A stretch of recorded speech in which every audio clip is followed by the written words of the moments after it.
Hello, everybody. So, recently Jova showed us Glitter, which was a terrible example of a musician trying to make a movie about her life and starring as a fictional version of herself, right? So I decided I would pick something that would be the opposite, as in like an example that actually goes well with that. Specifically, 2002 8 Mile. Okay, let me give you just a brief recap. Let's go back to the late 90s, early 2000s. Marshall Mathers, most commonly known as Eminem, started his career, and his first breakout song was "Your Name." Then later we have "Without Me." However, I will argue that in the early 2000s was the peak of his career, the golden age of Eminem. Eminem at the time was, thanks to songs like "Without Me" and "Your Name," he was at the top of the world. He was regarded, he was the number 1 rapper in the world. Oh, wait, hold on. This is 2002, right? Yes. Yeah. Okay. Fair beans, because by then Will Smith was focusing more on his film career than his rapping career. Yeah. By this point, Will Smith was basically a full-blown actor rather than a rapper at this point. He still did do some rapping, but, culminating with stuff like Men in Black 2 and Wild Wild West, he would kind of take a bit of a break from rapping. Yeah, in the early 2000s, Eminem was the shit to anyone who grew up in the early 2000s. I'm sure clearly at the very least heard him here and there because it was hit after hit after hit with him back in the early 2000s. And during this golden phase, Universal approached him to actually make a movie that was semi-autobiographical, as they put it here. It's a movie. It's based on his life, but not like to the letter. Like much like Glitter, Eminem doesn't play himself. He plays a fictionalized version of himself called B Rabbit. Oh my god, this really is the counterpart to Glitter in that regard. So is this as biographical as Straight Outta Compton? Well, Straight Outta Compton is about a gangster rap group, but the actual actors in the movie are not musicians themselves. So I will argue it's not quite the same as Glitter. No. I'm not asking if it's like that. I'm asking, is this as biographical as Straight Outta Compton in that regard? Well, no. It does. It's more like it's more like it's biographical in broad strokes. Got it. So definitely more like Glitter. Yeah, but it's accurate enough, but still loose enough so that you can just see it as a general story if you're not interested in Eminem. All right, everybody. If you're watching on Netflix, you can start at 0 right from the beginning. If you're watching the Blu-ray, everybody, pause at 1 second because there's a 1 second of black screen before the Universal logo. So let's start. 3, 2, 1. Click. I'm a big fan of Eminem's early 2000s career. In fact, go on. Just to clarify, actually, a lot of the cast from Straight Outta Compton were actually musician rappers. In fact, the main actor, O'Shea Jackson Jr., who plays rapper Ice Cube, is an American rapper himself. Son. He's also Ice Cube's son. Oh, is he a rapper himself as well? I didn't know that. You may not know because he goes by a different stage name, which is OMG. Oh, okay then. All right then. Because in the movie he's just credited as his own real name, so I didn't make the connection. Imagine what? Imagine Entertainment. Anyway, wait, I've heard that before. That being said, Straight Outta Compton was about a rap group in general, not just one person specifically. So I will argue this one is more similar to Glitter. Yeah. This is definitely still more similar to Glitter. 8 Mile is interesting because, like I said, Eminem joined this project and he thought it was a really cool idea because he genuinely believed that his life story had something cool to say. Also, he wrote 2 new songs specifically for this movie. This 8 Mile, obviously, and the main song that went on to win the Academy Award that year, really, Lose Yourself, it's my favorite, which makes Eminem the first ever hip hop artist to win an Academy Award. Wow, that's something to be proud of. Yeah. Well, it was back when the Academy Awards were actually worth tuning in on. So this is our main character, B Rabbit, a fictionalized version of Eminem, played by, Eminem. His real name is Marshall. Matters. Yeah, real name Marshall Matters. And Michael Shannon is in this movie, by the way. Anthony Mackie. And Anthony Mackie. Basically, remember Falcon from the MCU? This is one of his early roles. Yeah. Huh, neat. Yeah. Well, Captain America now. He's Captain America now, but yeah, you get my point. But... Wow, who knew Captain America hung out with freaking Eminem? Now this sort of makes sense why Venom hooked up with Eminem to give him his own movie a number. How about this? For the sake of avoiding confusion, we'll call him Captain America II. Okay. Okay, I'll be honest. In terms of white rappers, Eminem's really the only one I ever think of. Well, there's kind of a good reason for that. Now look, you may have recalled during my Wiz commentary how I commented on how white folk do like to have a piece of that African culture pie here and there for better or for worse. That's not to say that they can't do it. However, you need to know your stuff when you're doing it. It borders on, well, appropriation, cultural appropriation, because, well, a lot of times when white people try to rap, and again, I mean no disrespect, a lot of times when white people try to rap like African Americans, it does not turn out the best. Yeah, and don't get me wrong, like Jova said, I also mean no disrespect, but as a result of that, because there was, this takes place in Detroit, which is Eminem's home city, in 1995, back when he was 23 years old. Okay, and yes, as a result of so many bad rappers like Vanilla Ice, who really.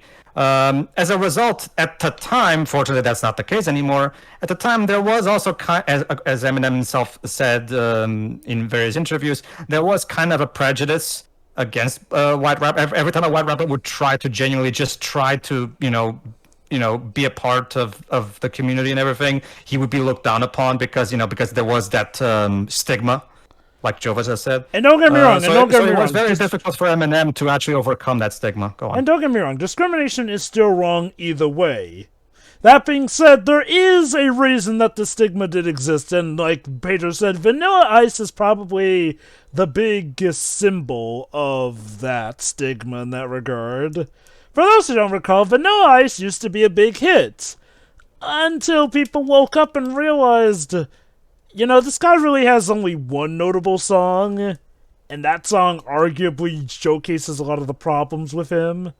Whereas Eminem, not only did he make it big, he, for example, 50 Cent, he's huge friends with 50 Cent and everything. So plenty of rappers of his time who are African, they themselves always complimented him and everything. So Eminem was probably the only real major white rapper who genuinely made it as big as 50 Cent and Ice Cube and all that. I will say this. Eminem definitely did help remind the world that, yes, people of different, races can try other cultural things. It's just a matter of how well it's done. Again, not saying a white man or woman cannot rap. The matter is, again, knowing, how to do it so that it doesn't come off as embarrassing. And here we have Anthony Mackie. Anthony Mackie as a rapper. Yes. Okay, oh my god. That is him, all right. Sure. Did you ever listen to any Eminem back in the day when since you grew up in the early 2000s? Yeah, he was kind of everywhere. Yeah. One of my favorite songs of his was Stan. Oh, I love that song. That song is so great. Especially the music video. The music video is brilliant. It's musical storytelling. It's using rap to tell a to do storytelling brilliantly. I love that. And hey, Dido was a very good actress as well. There's even a plot twist at the end of the song. It's just like So rarely do you see songs that have a quote unquote plot twist. Huh. Really? If you guys haven't seen the video, go to Eminem's Vevo's channel. Check out the Stan music video. It's fantastic. All right, so rap battles. Jova, why don't you explain to us how a rap battle usually works? The idea of a rap battle is essentially a song is played and you have to come up with a good rap in essentially a good bout of iambic pentameter, all in time with the music. So you get a few bars off here and there, and then your opponent is to then rap right back at you. In instance, a rap battle. Now, the loser automatically is determined if you choke. In this case, can't think up of a rap at that point. If they keep going, then it's really a bout of contention as to who won, but yeah. Rap battles are definitely quite a fine bout. Here's a cool thing about the rap battles in this movie. The opponents that Eminem faces in these rap battles, their lyrics were written by legendary rapper Craig G.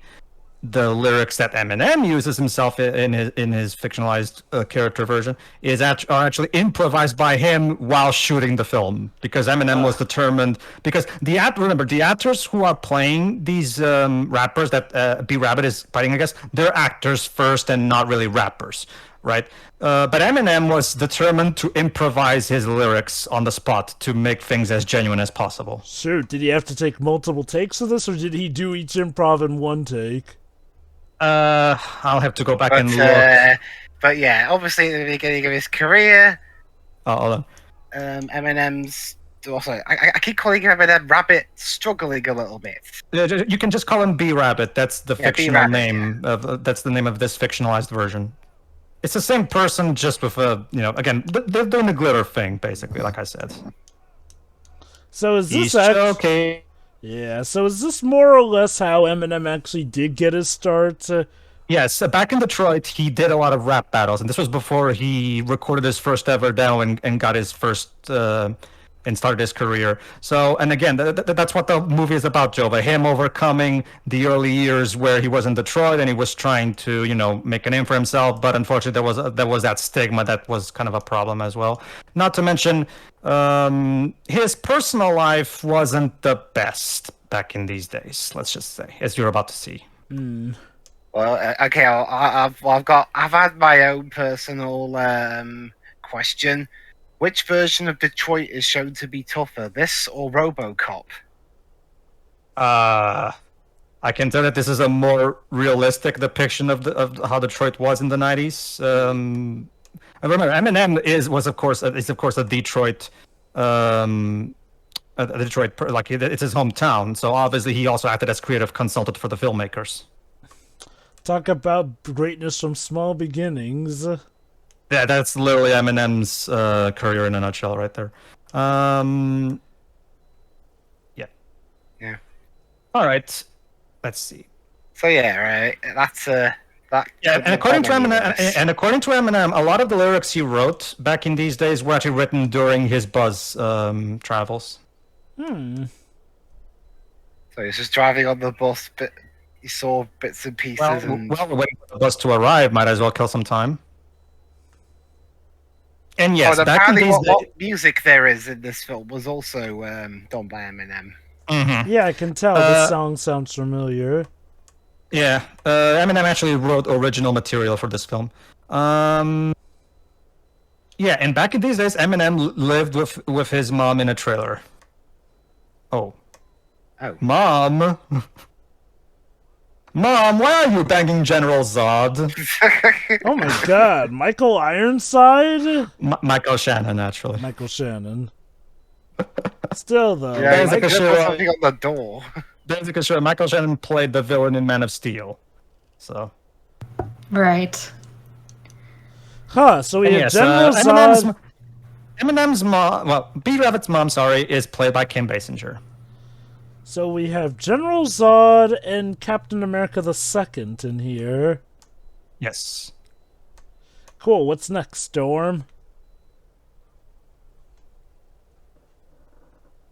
Wait, Rabbit's his actual name?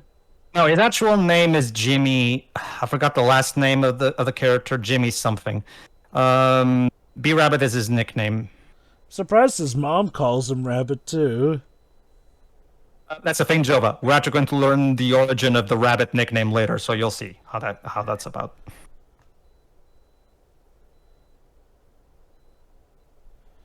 God, Michael Shannon looks like a young Edward Cullen in this. Yeah.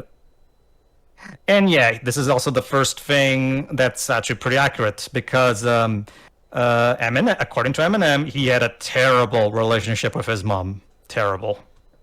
Apparently, his mom was not a good mom. If you can get my gist of thing, yeah. So it would seem. Yeah.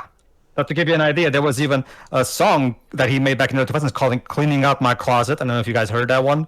That was entirely about him saying "Screw you, mom." Now I'm "Screw you, mom," for all you've put me through and all that stuff. But, however, back in later in 2013, he would later make a song that was basically a big retraction, apologizing and saying that I'm over it. I'm sorry, mom. Like, but and then from this point on, I will.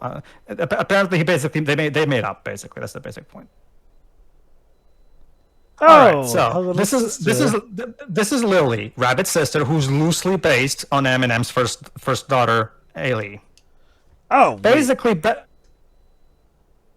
Interesting. So his in-story sister is based off of his daughter. that's because Eminem was a father at a very early age. And yeah. And in fact, Jova, one of the primary reasons why he was so determined to make a career off of his talent was exactly so he could support his daughter without having to rely on his shit mom. Mm-hmm. So yeah, as you can see, Eminem's life in the 90s was tough, to put it simply. Yeah.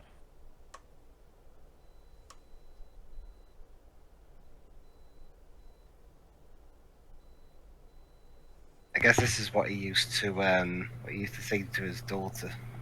Well, like I said, it's loosely based. It's not like they're doing it to the letter. Like they're just doing it just enough so that it's accurate. Like Eminem even says it in the lyrics of "Lose Yourself," saying, and this is my life, and those times were so hard and everything.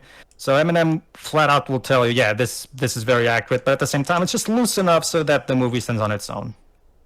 You know, so far, I know we're not very far into this, but unlike Glitter, where it was quite obviously like self-fulfillment or whatever we called it, this is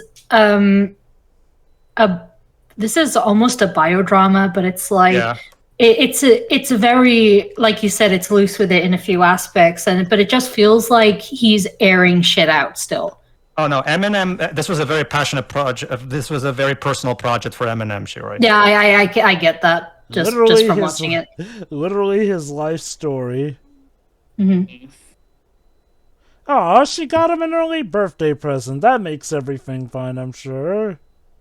According to Eminem, I mean, the filmmakers contacted him about this idea of because they thought his story would be a really good story as and of course, the car doesn't work.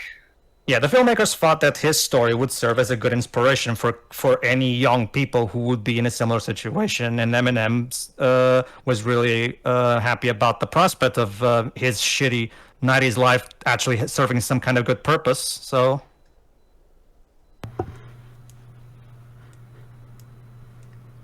It makes a lot of sense too, because even though I am by no means a rap and hip-hop expert, it is...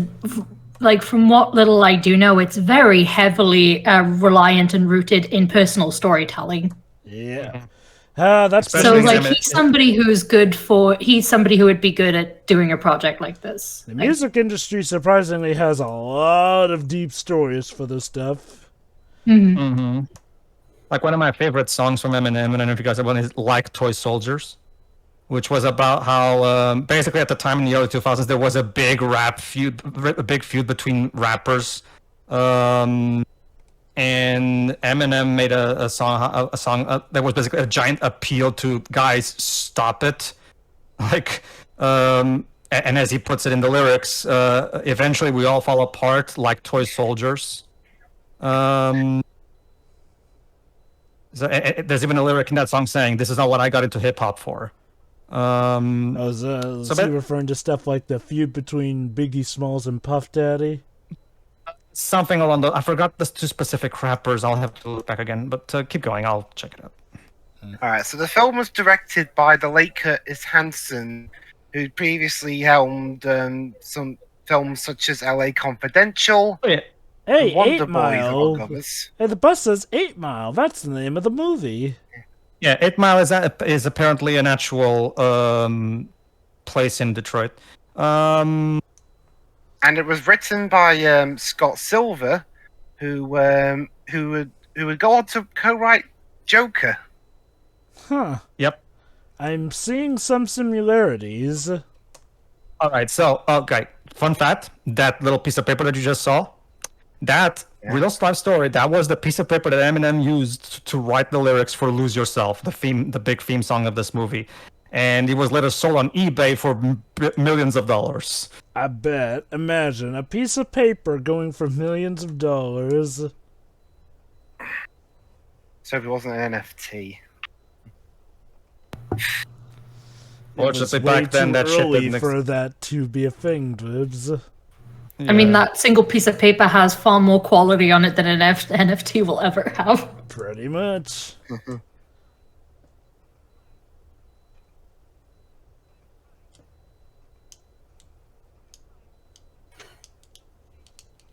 How did they keep up with all that? If I were writing it like that, I would be hard to tell which one was which bits went where. Everyone's made got by- their own system. Exactly what Jova said.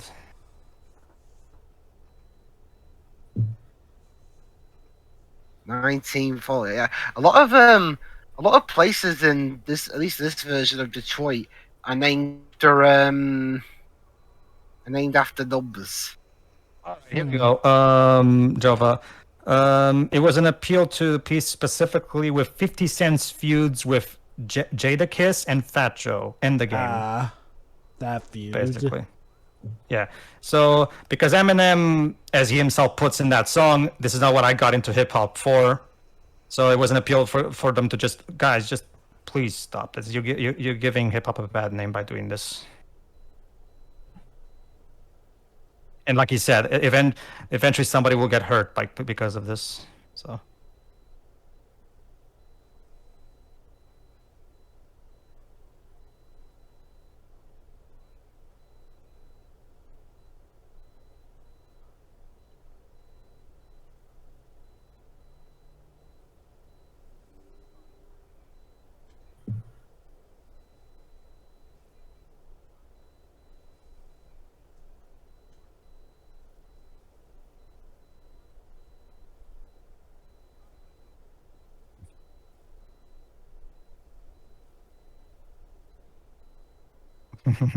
Possible love interest.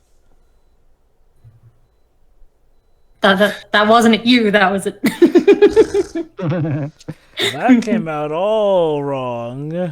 You need to work on your timing. Yeah. Especially if you want to be a rapper. Yeah, I mean, rappers. Wow, with bad already timing, roasting how- the poor boy. So, all right. So, hold on. This is Future. Yes, his nickname. It's not his real name, but yeah, this is Future, played on the Mackay Pfeiffer. He's B Rabbit's best friend, and he actually hosts the rap battles.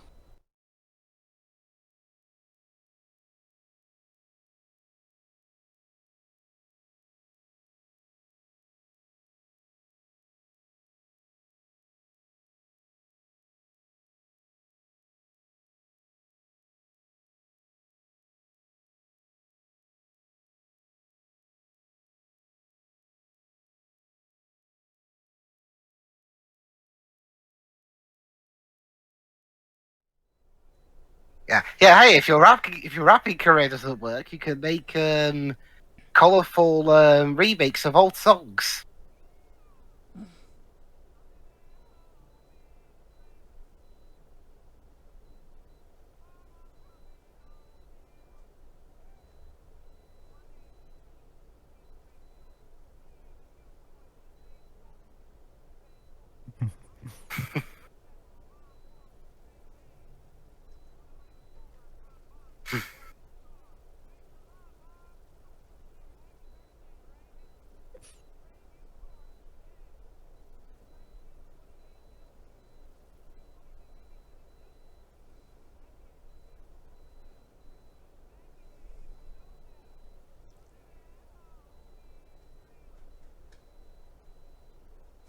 Possible foreshadowing for a future song.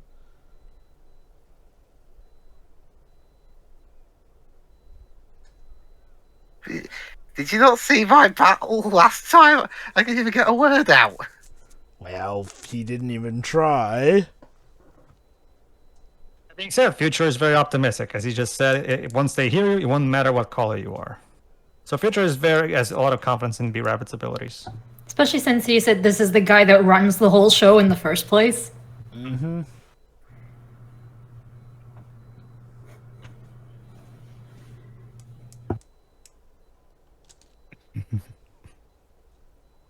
Yeah, Wink is that guy who was talking to B-Rabbit earlier about getting him to record a demo.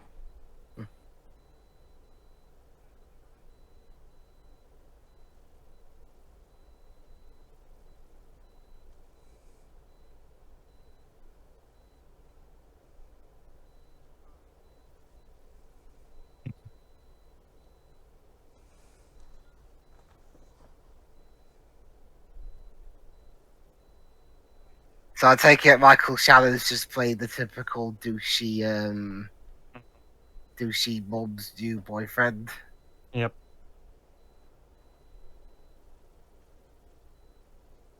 Yeah, that's the thing that I saw the cast list. I forgot Michael Shannon was in this film. Like I said, this was one of his earlier roles. So.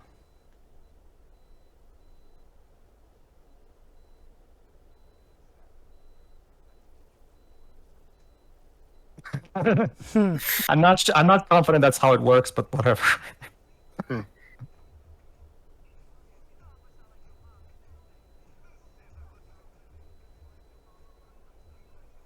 Dude. Yeah.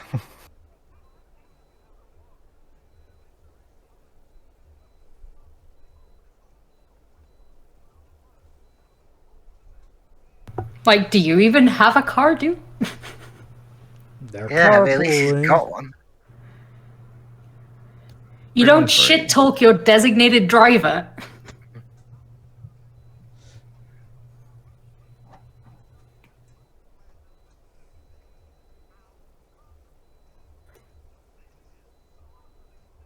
Cheesed out? What does that mean?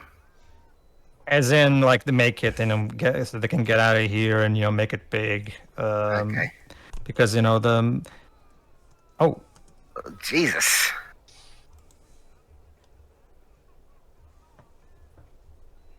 And most importantly, get some bitches. Turns out it's a paintball gun. Oh, I thought it was an actual. Yeah. Okay. Yeah. White person talking some of these quotes I'm not really going to understand first time round.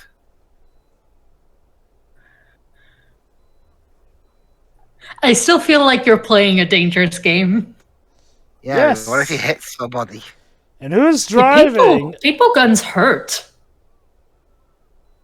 Oh. Oh no, not the police, not the police. Drive. Your car does not move fast enough to be a getaway car, my dude. No, it does not.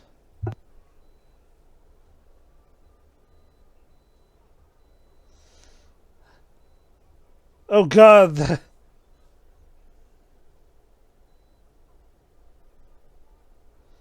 Oh. So I guess the moral of the story is don't fire paintball guns at police cars. You can just wipe it off. It's paint. I can't imagine. I mean, it's good. What I mean, you're lucky he missed one of the officers.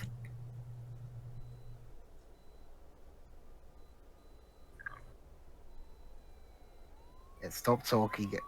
Huh.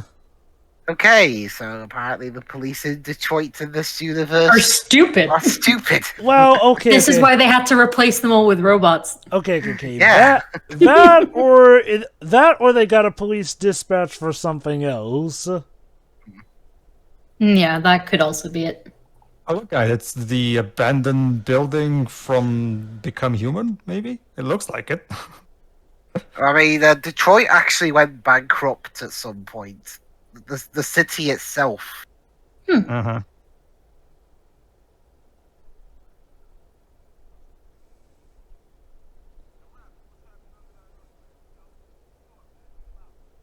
Oh god, yeah. Speaking of, you're the subject of white men rapping. Did you guys see that rapping for Jesus video on YouTube? Oh God. I don't think I even heard of that. Wait, the what? Sorry? I think I may have seen that one. I'll show you guys afterwards.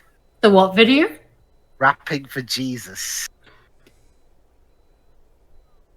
Oh, is that? I might have seen that before.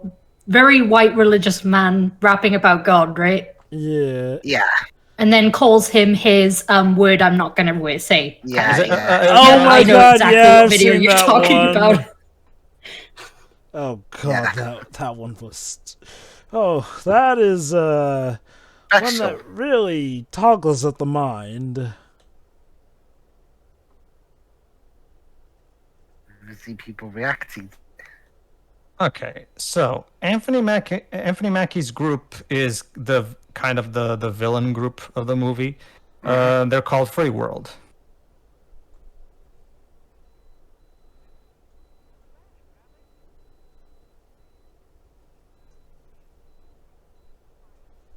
I guess they're practicing their Mm-hmm. rap. But hang on, the battle's not on yet.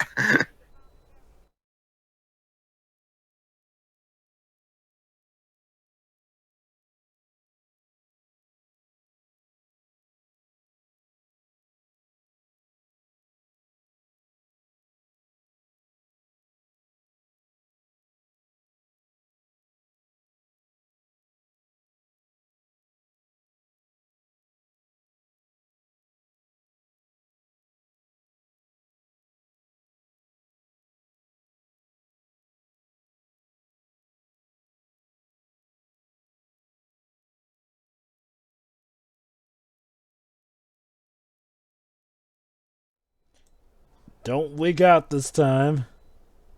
But I mean, he didn't even agree. In fact, like body language and everything else made it very clear. Like he does not he's not ready for this. Well, let's see. Yeah, I don't think there's a hip hop school. Well, this is hip hop school, Debs. You practice you in the street with friends or maybe even opponents. You know.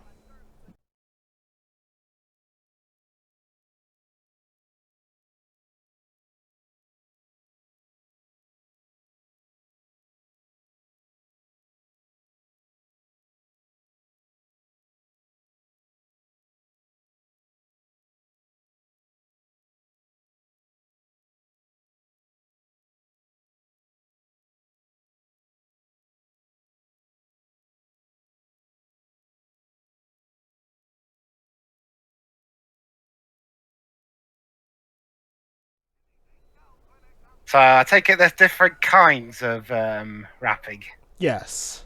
in terms of how you deliver it. Mm-hmm. Yeah, hip hop was quite the thing when I was growing up, or more so in the 2000s. Oh.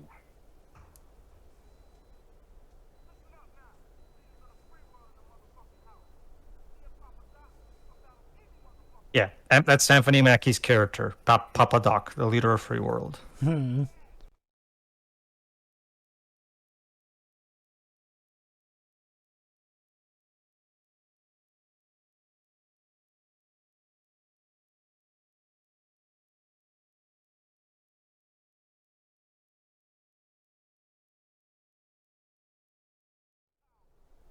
Yeah, you see, I don't need a backing beat track.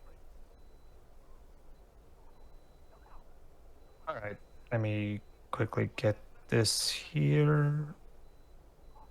Where did I? All right, Shiroi. Oh, Yeah. That little altercation gives me a chance to address something, and I wanted to get your opinion on this.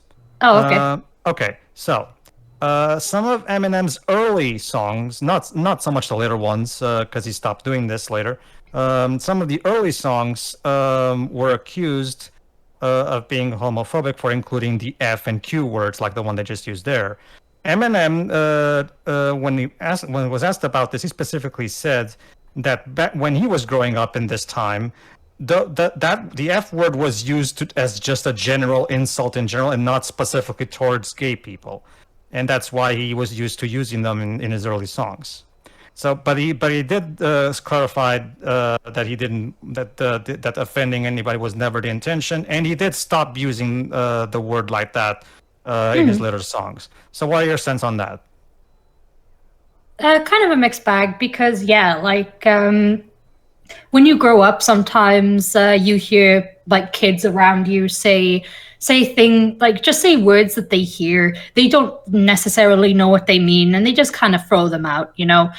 And that seems like what he did. But at the same time, it doesn't really change the fact that those words are rooted, like they originate from a specific place. I mean, it's cool that he stopped using them. I mean, but it's like, I also don't think he meant offense by saying it. But again, at the same time, we didn't all grow up like we knew saying this, that, or the other was bad. Like, most of us are perfectly aware of what we should and shouldn't be saying. As you can see, Eminem didn't exactly grow up with an education, you know? Yeah. So, you know, he grew up in a very hostile environment. And trust me, not even just verbally, even physically, as you'll see later. Well, I'm somewhat aware of his personal life, not in great detail, but like, yeah. Well, you can use this movie as as education on that matter. It's like, remember, his songs are very personal and were also very popular. So yeah, he told a good chunk of his story through his music, which a lot of us grew up with. Exactly.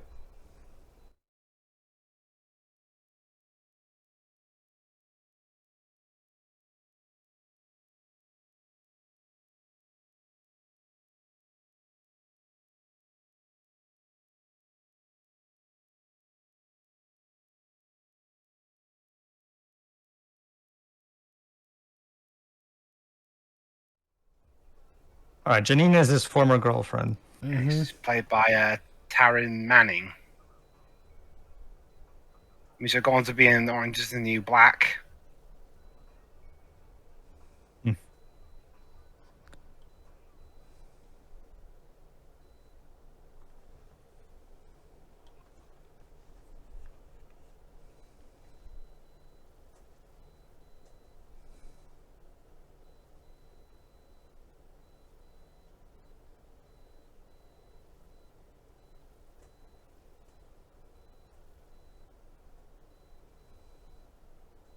All right. That's it, Jimmy Smith. That's it. Yeah.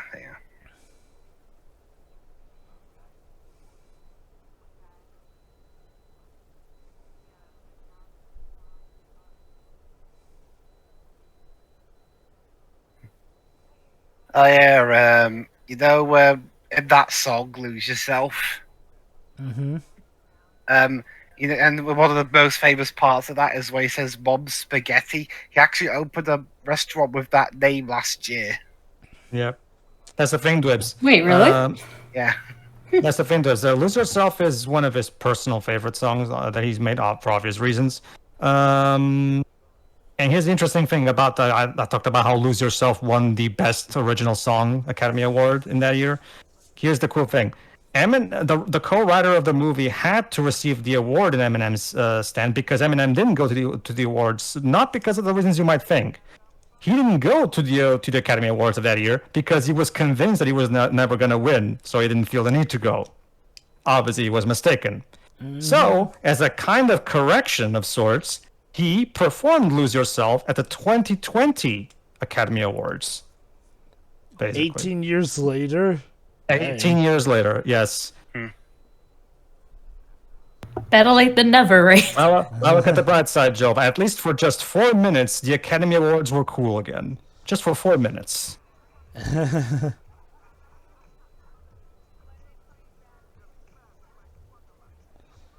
Huh. It's better than nothing, Joe. I suppose so.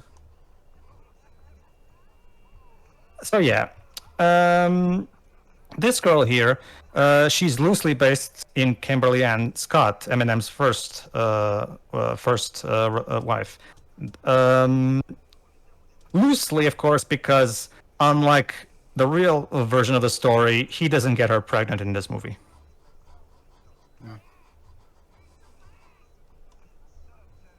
So this film was filmed in Michigan, just as where it was set, because I guess it's cheap to film there. Although the club where the rap battles were set at, they had to be filmed at an abandoned warehouse because the shelter, the club, actually looked too nice.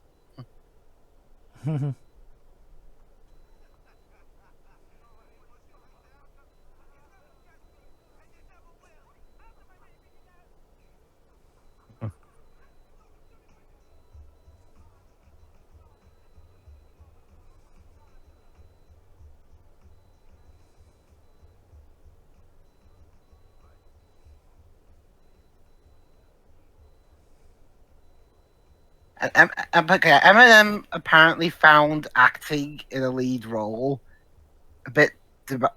quite demanding for him. So other than cameos, he hasn't been in a lead role since this film. I mean, he was going to be in Elysium, but when they couldn't do filming in Detroit, he backed out and we got Matt Damon. What on earth? Wait. He was supposed to be the main lead in Elysium, of all things?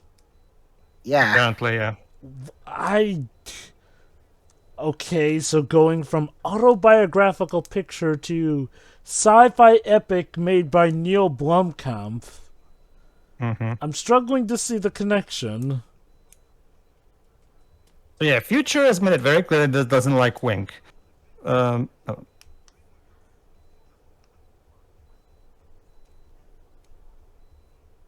Yeah, he's convinced that Wink is full of shit when it comes to giving him a free demo.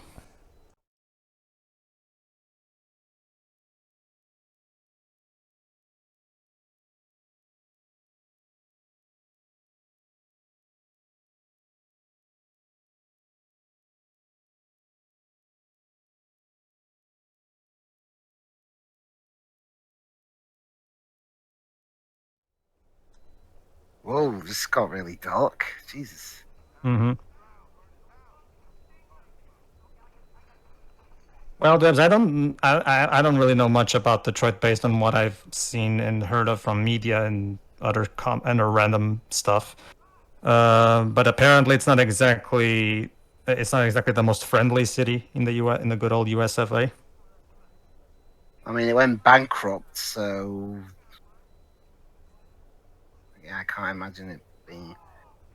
Oh my god, you moron! You're not supposed to set it on fire yet. Yeah, that's the thing about Cheddar Bob. Cheddar Bob is kind of the dumb friend of the group. Oh Why boy. did they give the dumb friend the matches? Because they themselves are not exactly smart either, Shirai. As you can, these are like we talked about, Shirai. They're early 20s kids who don't know better. Clearly, still, despite already being at an age where they should know better. That's one of the big reasons why I really like this movie, because it portrays its subject matter with frank honesty.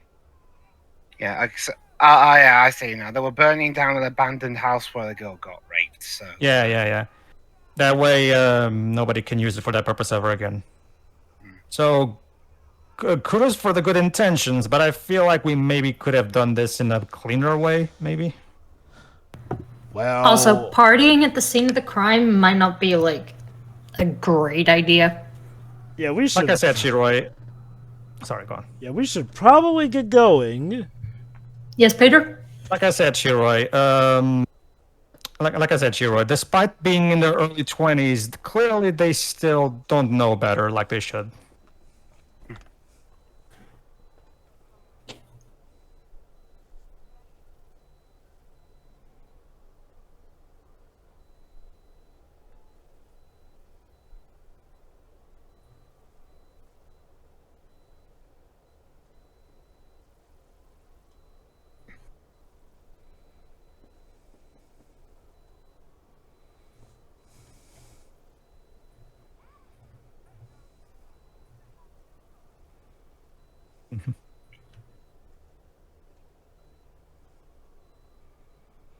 Not if the police catch you, won't, though.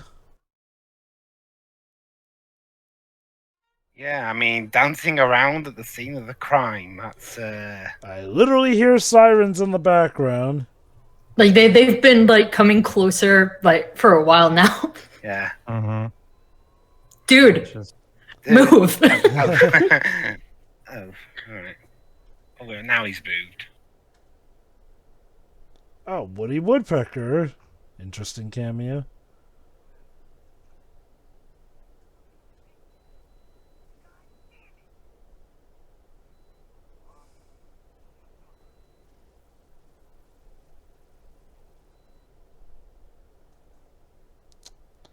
Is that really what this is all about? Not if for a lily, you say.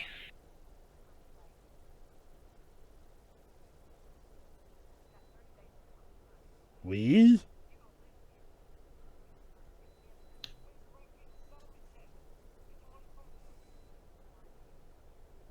Why?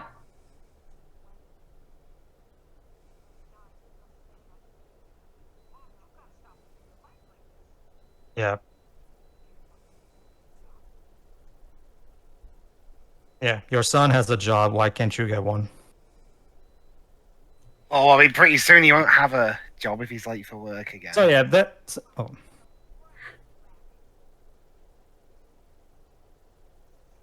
Having a better accent than you? So yeah, it's not hard to see why Eminem up until 2013 was very, very resentful of his mom.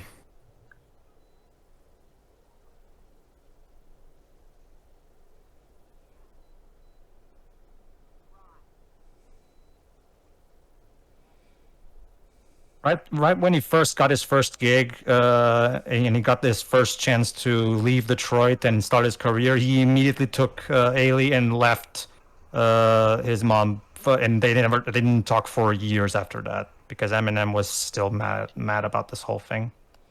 That doesn't surprise me. Yep. When you say they didn't talk for years, does that like did they speak again?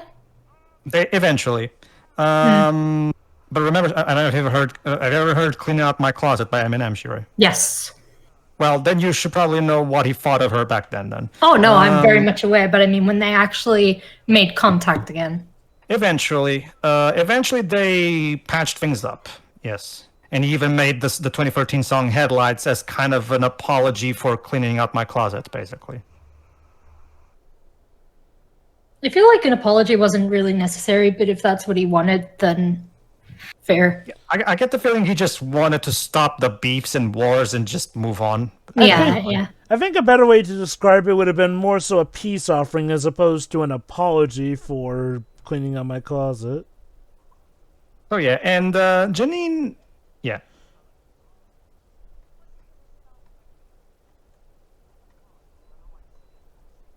Yeah, basically, Janine lied to him at one point about being pregnant with his child or something, and Eminem basically, B Rabbit, because as far as I'm aware, this character is not based on not even loosely based on a real one, as far as I'm aware, at least.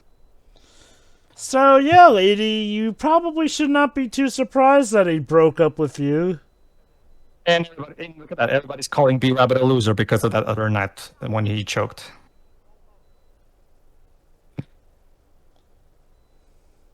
Yeah, lying about pregnancy is just like fuck you.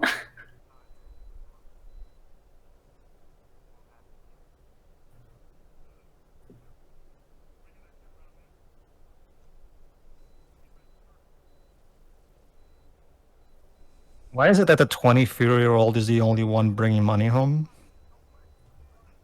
Yeah, I mean, unless the parents retired, Well, the father is no longer in the picture, Dwebs, as you've probably already I guessed. meant the mom. Yeah, the mom. Yeah, you saw that scene earlier. Mom is not exactly being useful to the household, as you can. So.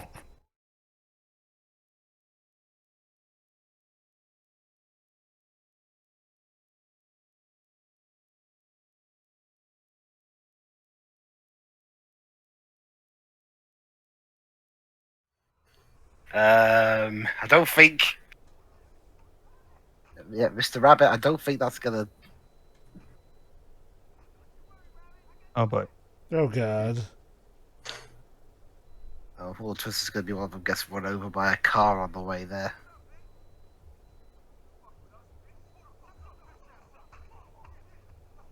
Yikes. They go right into it.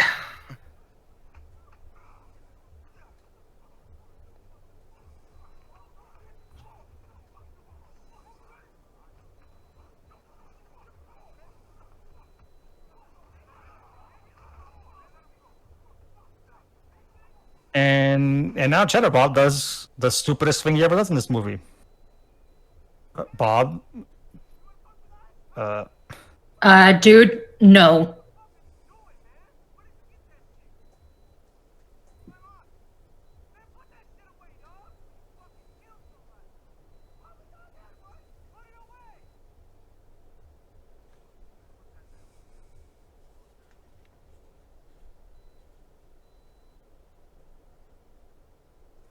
Ooh! Oh.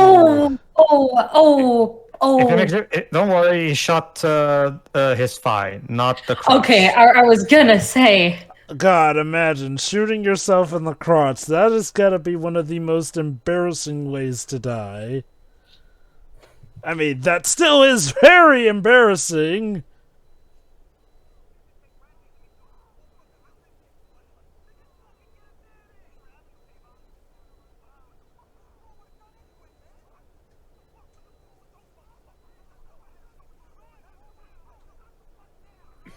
You know, if you keep arguing in the car, you're gonna distract the driver.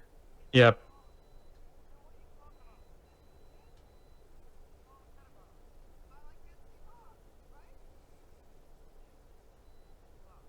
He's delirious. Don't worry, Shiro, he survives. Again, yeah, this always teaches people a lot of great morals. Don't shoot yourself, or any, well, there. Well, if you're putting a gun away, I mean. Like, seriously, how the hell did he even do that? It's a typical thing. He probably accidentally pulled the trigger while pocketing it. Don't those things have locks? They do, but Safeties. I get the feeling he wasn't exactly employing the best of gun safety. Obviously.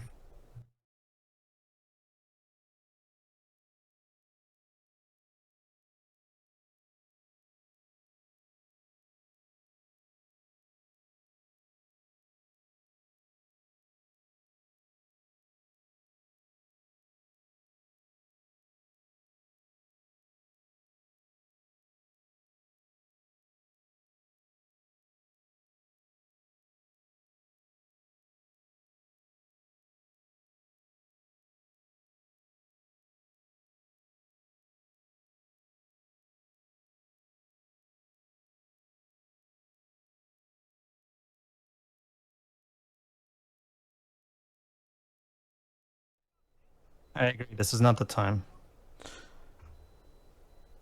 Although, wasn't he the one who started that fight between that group? Oh, that is true, but that is true. But well, that's Yeah. that's the thing. This movie is very much the prime example of where the fuck are their parents. Mm-hmm. Well, we know where one of the parents is. Oh, speaking of the devil, right there. There you go, Shiro. Here's a parent. A good one. Oh, a good one. Well, that would be that might be a bit hard. I'm after a good one. Yeah. But yeah, might as well bring this up right now. Unlike Mariah Carey, Eminem proves himself a very capable actor in this movie. Oh yeah. I mean, Mariah would get her chance with Precious, but yeah, if we're comparing his performance in this to her performance in Glitter, like night and day. Remember, this movie came out a year after Glitter, so I guess it was kind of the thing at the time. Musicians trying to make semi biographical movies, kind of. Oh, it still can be a thing even to this day with musicians trying to break out in film here and there. Don't tell your son about your sex life. I don't want to hear about this, Mom. Yeah, exactly. So yeah, that's the basic gist of it. Mommy is Unhinged. mommy's she's Horny. something. Not well, yeah, Unhinged. obviously. that woman clearly needs some help. Like, I don't think anybody wants to talk about their sexual relations with their relatives. That's No. Especially when said relative is their parent. It's like, I don't want to hear that shit. It's like in Guardians of the Galaxy Volume 2. I don't want to hear how my parents. Why? My parents. My father would tell the story if I impregnated my mother every day. That's disgusting. Yeah, it is disgusting. And then Drax is like, it was beautiful. Her first have hang-ups.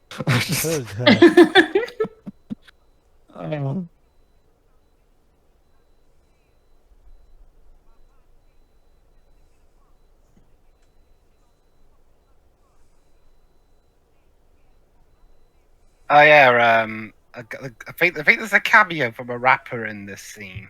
There's actually a few cameos right there. Yep. Yeah, exhibits. Yep. Remember, they're all Eminem's friends. Yeah. So Real name Alvin Joyner. basically, Eminem brought some of his rapper friends to make cameos in the movie. Surprisingly, 50 Cent doesn't cameo in this movie, even though he was at the time one of Eminem's closest friends. You know, it's funny we're doing this given how Matt McMuscles recently did a What Happened on a 50 Cent video game. Mm-hmm. No, that is legit actually a thing. I mean, 50 was it Cent. at least better than that time? You know what's the interesting thing about that game? What? Eminem actually did voice a character in that game. Basically, the game, Dweebs, is called 50 Cent Blood on the Sand. Was it at least better than the time Ice Cube was in that Triple X movie? They're a bit hard to compare, but I'd say yes.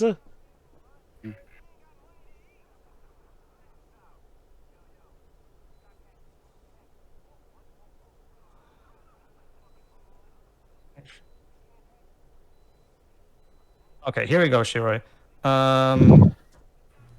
It says right here, Eminem has a difficult relationship with his mother since childhood. In his music, Eminem dissed her on various songs.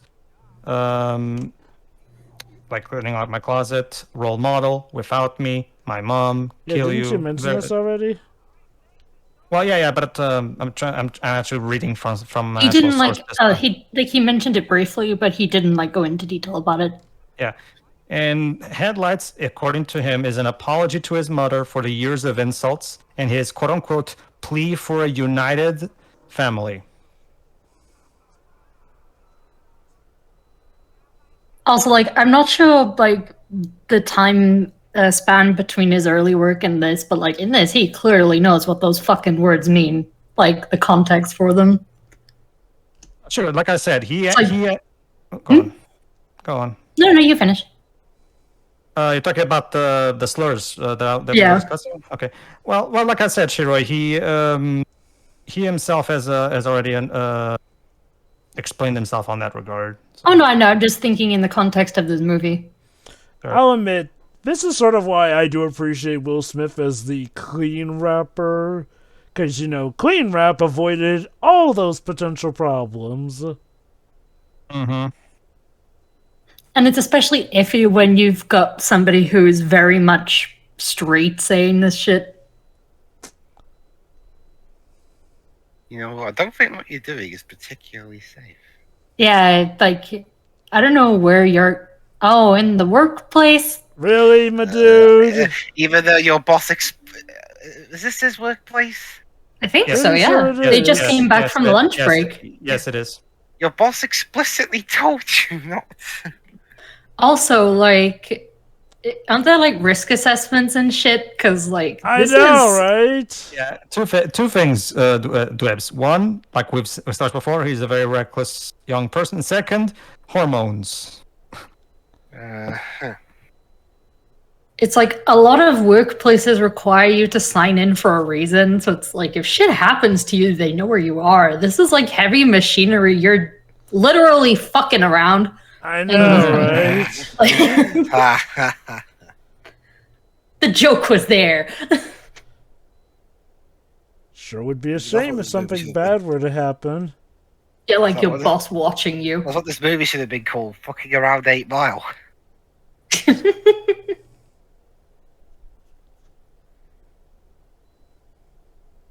That's the thing.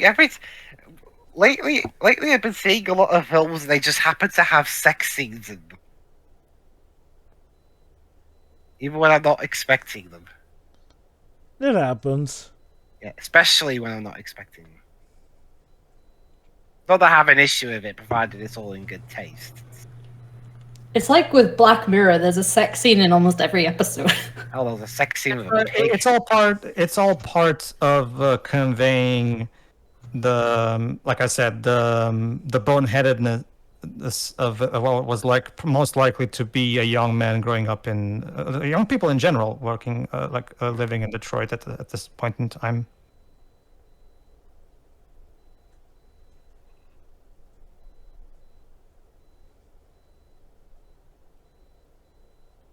The thing is, look, you also have to look at it from his perspective. Where would he even take her to do this? The trailer? Oh, yes, his mom's Yeah, not exactly. So basically, they have to.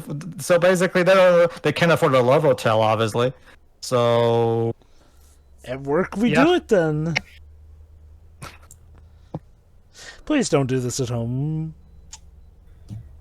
I can't even say don't do this at home, kids, because this is actually a better obviously place to not do meant it. for kids. Does she not have a house? I was gonna say, doing it at home is actually a better place to do it, doesn't it? Yeah, don't do it at the workplace, more like. And nobody caught them. That's No. the most. That's the most unrealistic part about this movie. I think, to be fair, most people are probably all stuck up with the lunch break.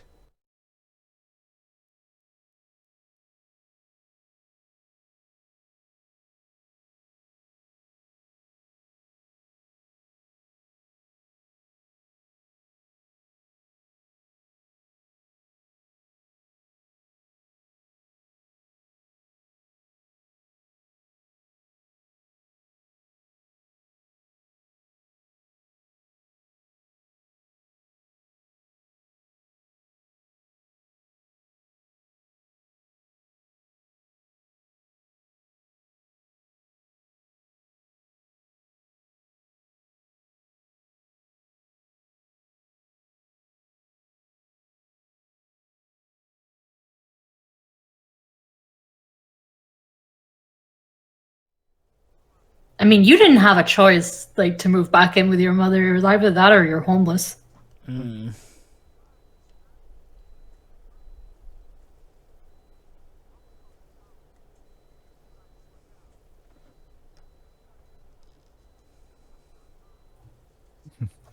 Are you gonna befriend his mom?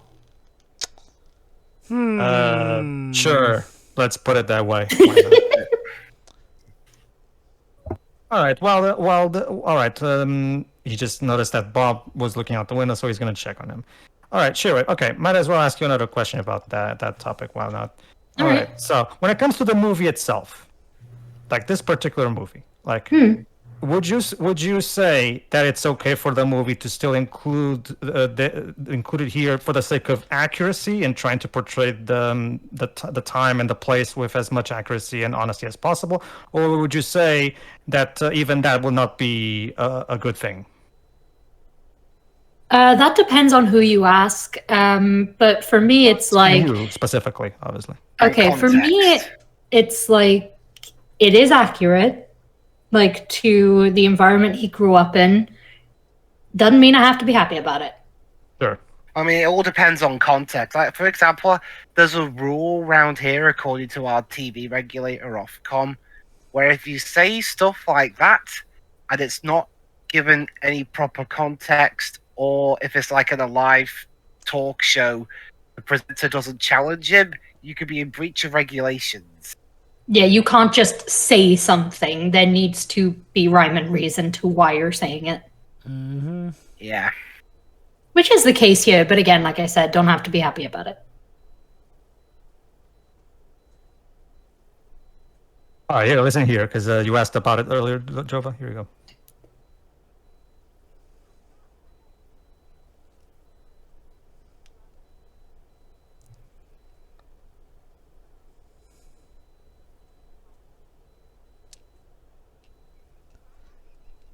You know, emotional What the scarring. fuck is this?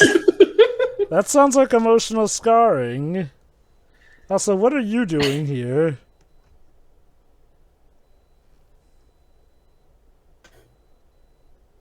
I mean, at least his sister's happy.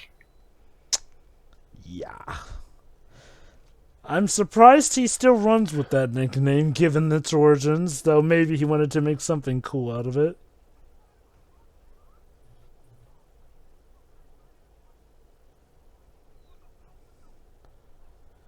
Oh great, his crazy ex came for him.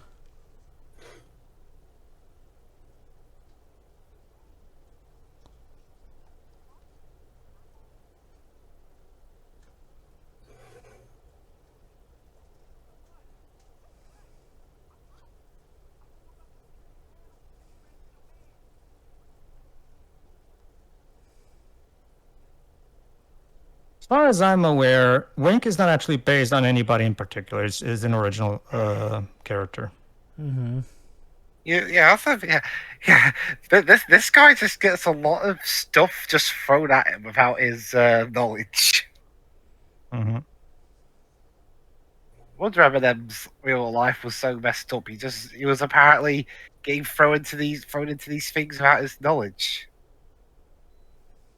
And Like I said, Webs, he grew up in a very hostile environment. The actress seems familiar. Kim Basinger. So no, not Basinger. Sorry. That's the other one. Never mind. That's the mom. Ugh, never mind. Hold on. Give me a moment.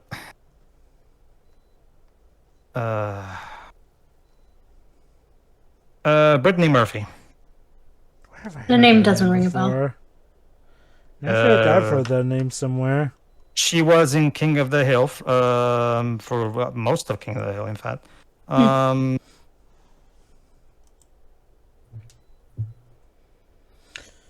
feel like I've seen her somewhere too. Let me see. Family Prayers, Clueless, Freeway, Falling Sky.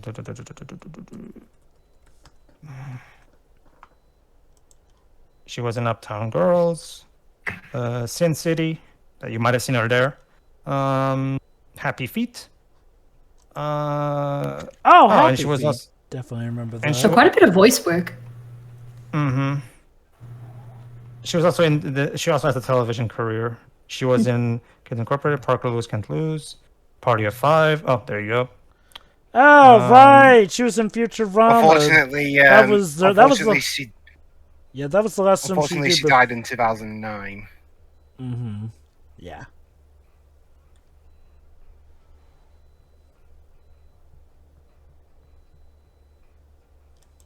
Hey, Lives. Hmm? Gotta love that. Did you notice that song that we're listening to right now? By the way, that's the song for the movie. That's an alpha version of Lose Yourself. So basically, and he's writing it. So the movie doesn't flat out state this, but it kind of implies that Lose Yourself becomes B-Rabbit's breakout song. You know what's funny? Not only is this film an opposite, but the album that was attached to it is also an opposite of how the Glitter album turned out. Whereas the Glitter album bombed, the album for 8 Mile was a commercial success, and it was a certified quadruple platinum for the Recording Industry Association of America. Jova, it released at the peak of Eminem's fame. It was bound for success. Yeah, but it went to success that no one, not even Eminem himself, predicted.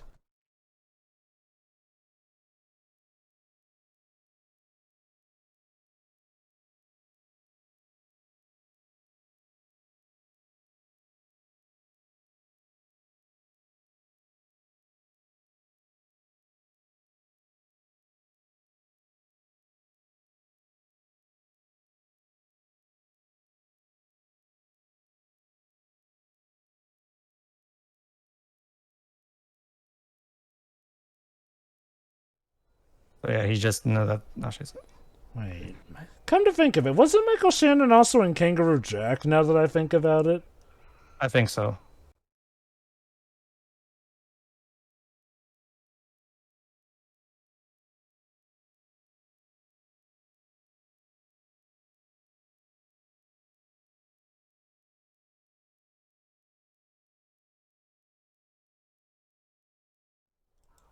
Things got rather tense all of a sudden.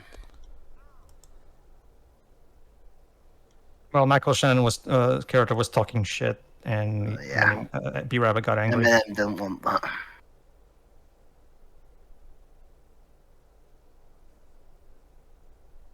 Yeah, this can't be good for the child.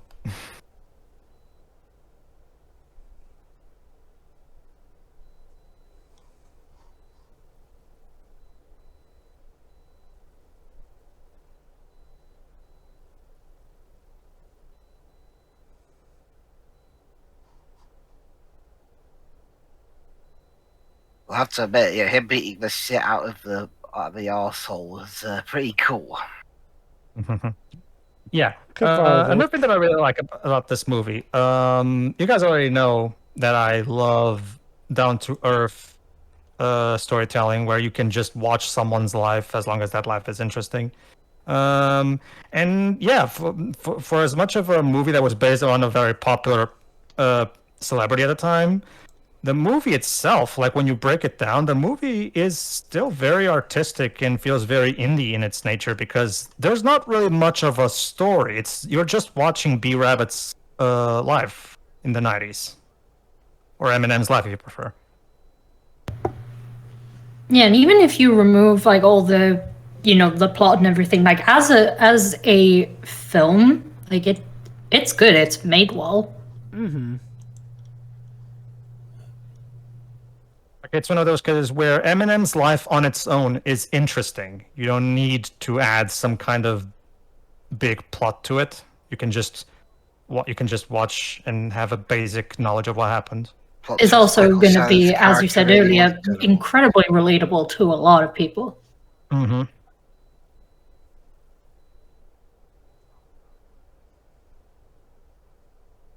So Anthony Mackie is the current champion. Well, gotta dethrone him.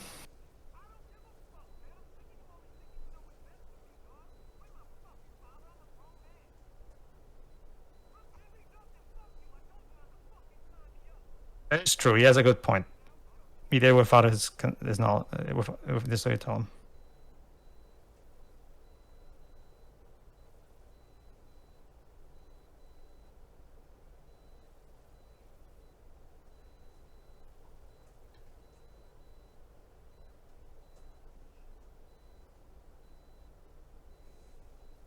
Ah, right, second act breakup time.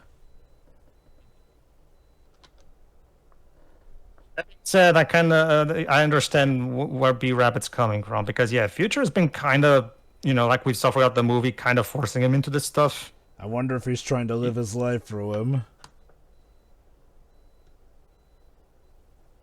What do you think, Shirai? No, I agree. And like I said a handful of times throughout this, it's like, dude, he very clearly isn't comfortable enough with performing yet. Mm-hmm. Yeah, he said no, that you threw in it anyway. It's like that SpongeBob episode where, I mean, yeah, I know SpongeBob was showing off his fake arms, but Sandy shouldn't have signed him up to that competition. He didn't want to be in it. Mm-hmm.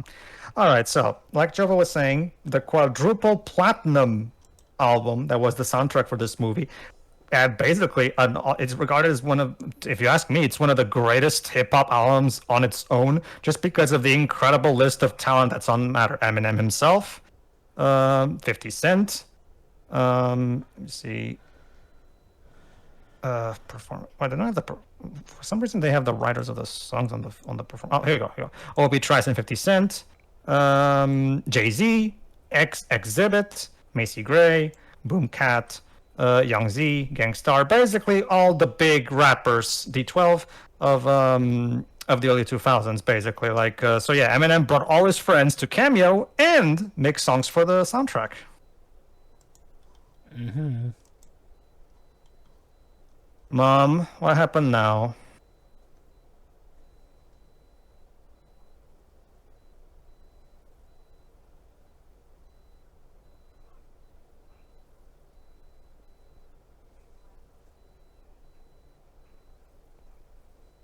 Yeah, good riddance.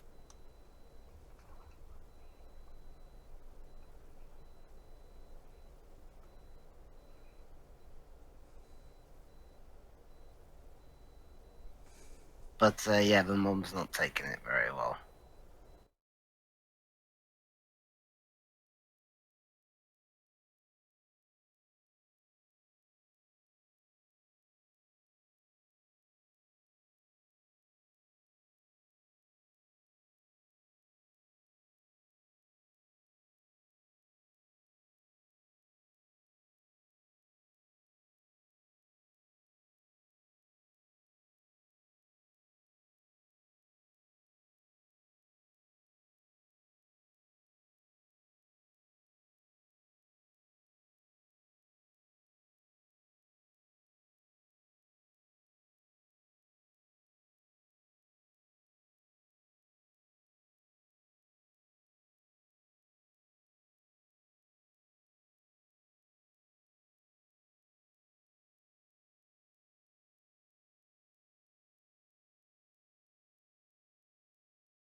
I mean, yeah, the guy was abusive, but from what we've seen in this film so far, you haven't exactly been the best mother anyway.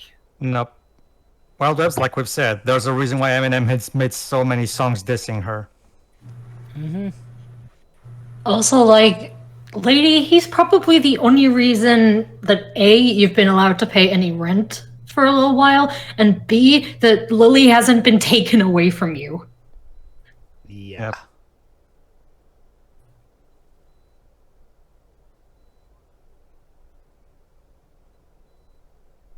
All right, time to record a demo. And now time for another cameo. In a bit.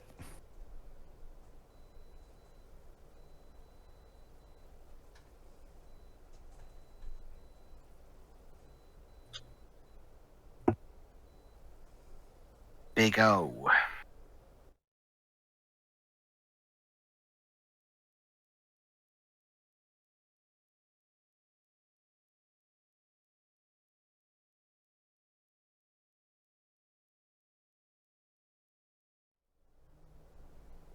So all these films and wasn't this film in really inappropriate places to have sex? Oh. Oh boy. Whoops. I love this humor though. And there you go. That's Waverly Walter Alfred Ferd, more properly known as King Gordy. Surprisingly, not the rapper that sung "Big Power in the House." Huh.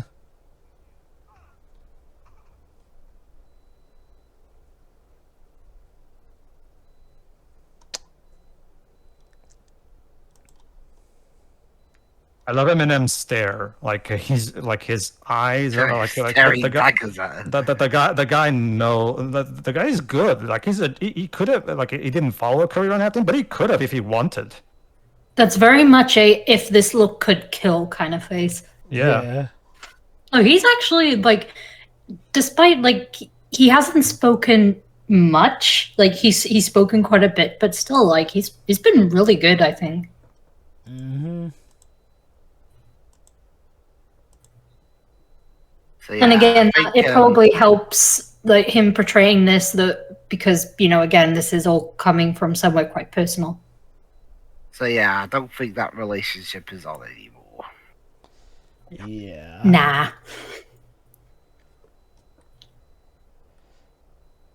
Yeah, the actual guy playing well might as well since we just went for Wink.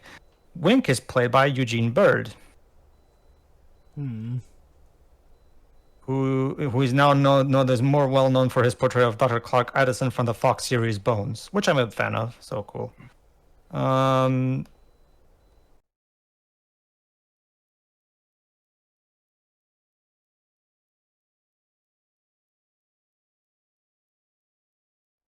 Of all the times.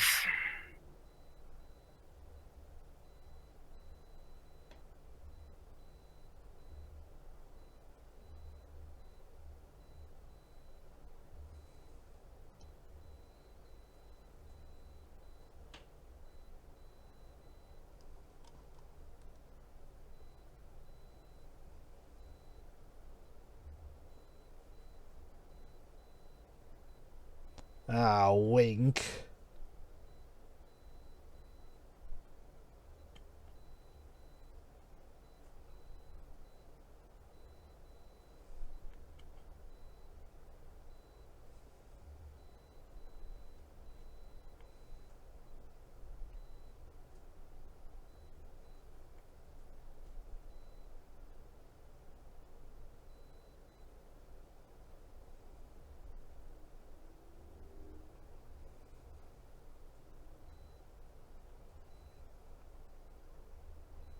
Yep, real big guy going like 8-on-1.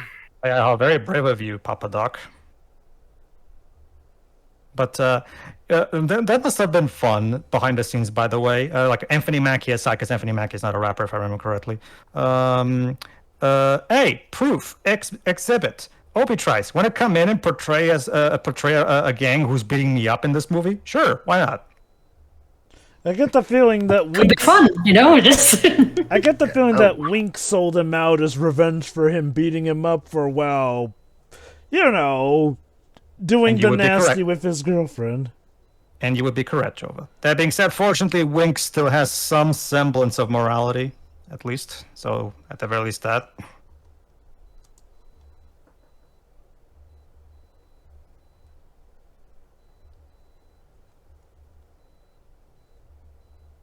Sam was kind of a dick in his early days. Yeah, no, it's a miracle he reformed and became Captain America.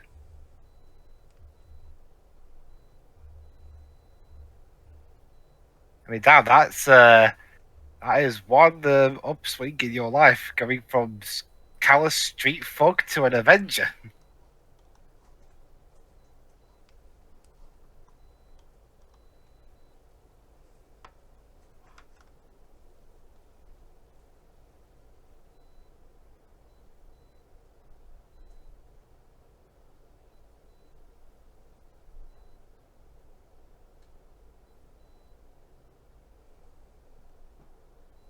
He kind of did.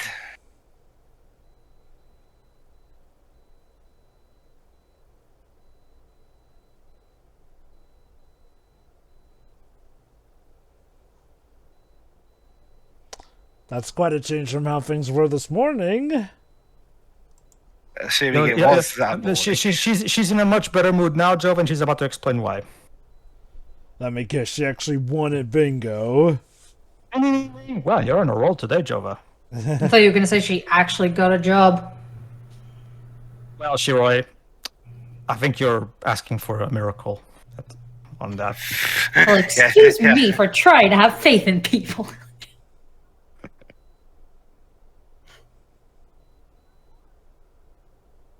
Yeah, but how much? Damn, that's actually... Huh.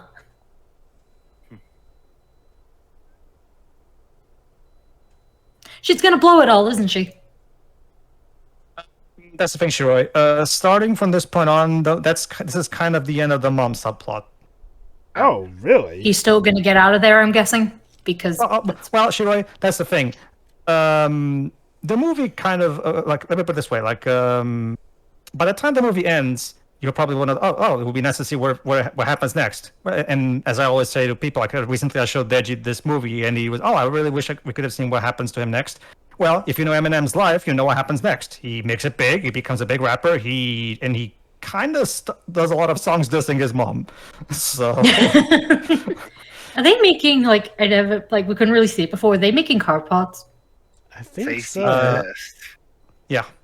I think this is a car factory, I think. Yeah.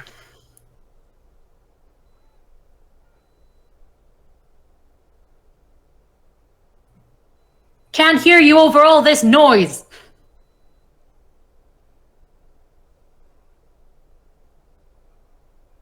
Really? Sure. Huh. You see, fortunately, his hard work paid off. At least he has some good person in his life. Some extra shifts, that means more money, and when he gathers up enough money, he should be able to just make them on his own and just leave and screw you, mom. I'm not kidding, by the way. For a long time, Eminem was always "screw you, mom." So, Oh no, I'm very aware.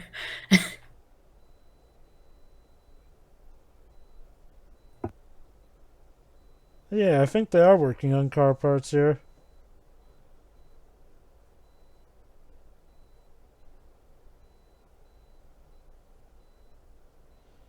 Oh, it's you. Why is it that these troubling women always show up for him at work? Her, his crazy ex. I'm busy.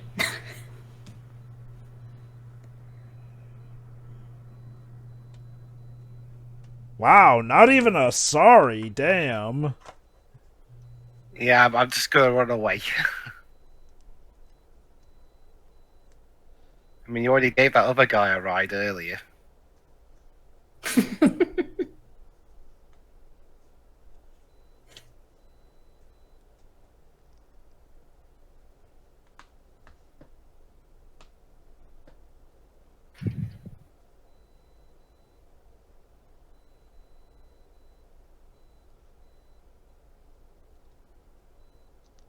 Yeah, Not Afraid, that's one of my songs. Or would be.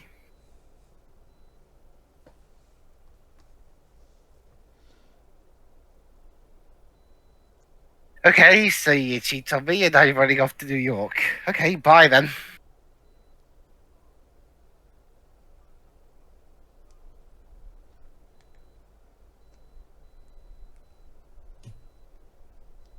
Climax is about to begin. and now it's time for what a lot of people consider to be the highlight of the movie. Like, this is the part of the movie that everybody remembers to this day. The final rap battle tournament. So there you go. The climax of this movie is a rap battle tournament. Very appropriate. It's how this movie started, and it's how it shall end. Exactly.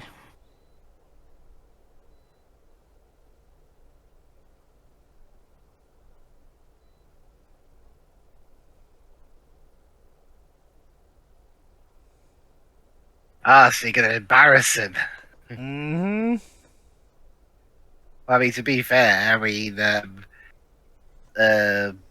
dissing of the mind is better than Yep.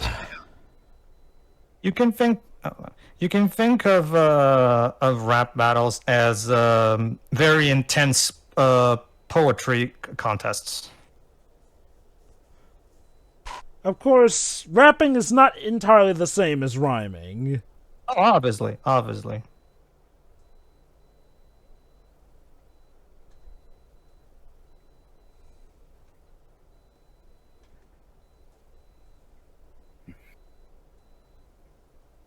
yeah. I think it's what Jova said earlier. For white rappers, it's better to do your own thing instead of just trying to imitate a black guy rapping because that does not come off well.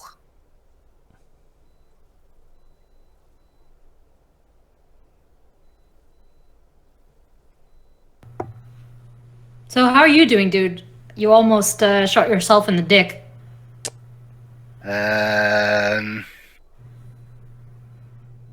I wanted a shot, but I didn't mean it like that. I'm not sure if this applies to crutches, but the guide cane can be used as a legal weapon, so if crutches can be used, I wouldn't talk shit, dude. Hey, look, the gang's back together again.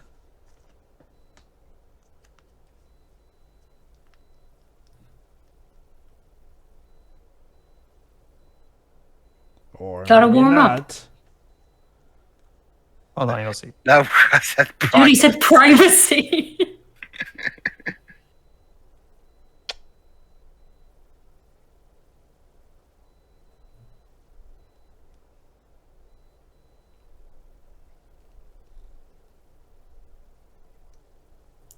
If I remember right, like a lot of the scenes from this movie were used in the music video itself when it came to like Yeah, public yes. release on music channels and stuff. Yes, we're gonna take a look at the music video itself because I want us to properly comment on the song itself because I love the song. "Lose Yourself" is my personal favorite Eminem song.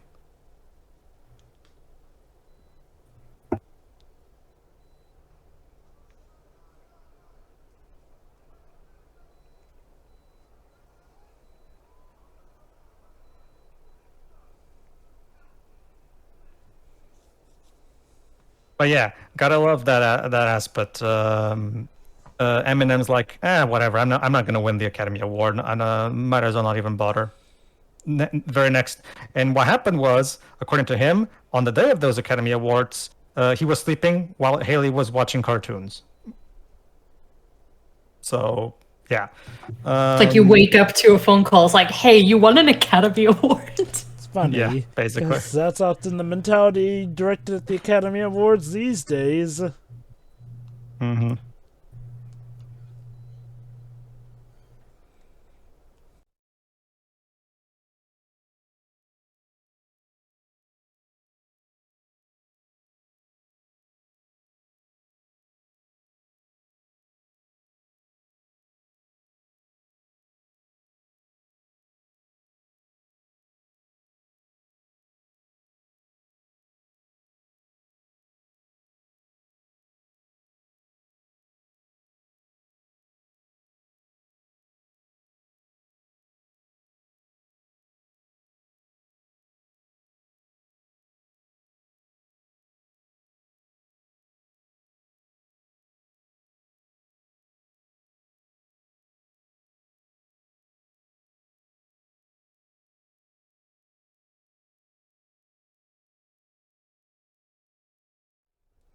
We talked about Vanilla Ice before, Jova. Guess what? That's one of the primary weapons one of these guys from the free world will use. Of course. I forgot if it's this one or the second one, but one of them.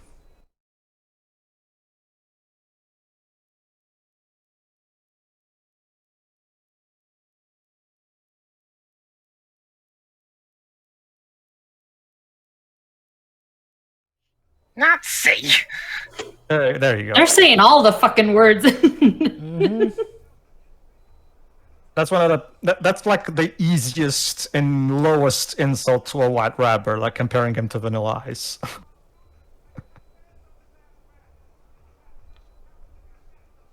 I mean, calling him a Nazi is pretty bad too. Well, I'm talking about insults that are usually used specifically for white rappers. Okay. Like usually when you want to talk badly about a white rapper, usually Vanilla Ice gets brought up. Since he's the prototypical bad white rapper.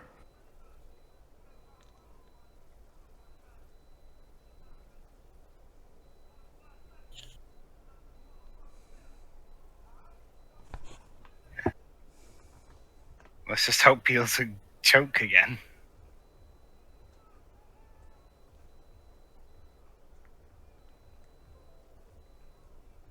Better be ready. There you go. See this bit where it takes a while. This is Eminem trying to come up with lyrics, right here, while filming, while the camera's rolling.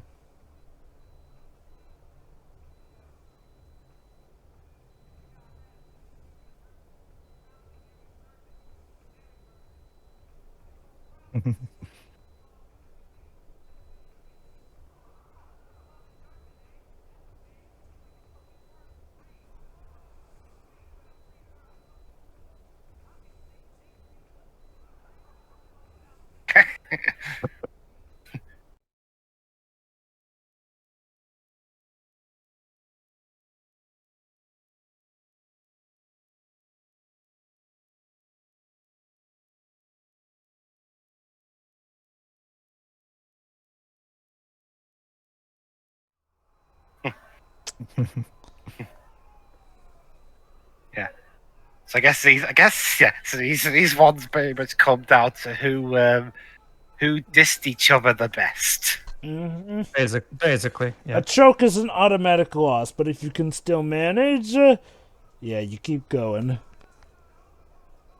Or the crowd decides, and yeah.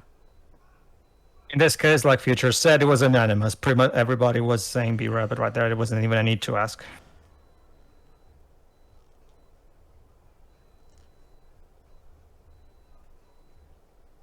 Oh, because imagine the plot twist if he just gave the win to that other guy anyway.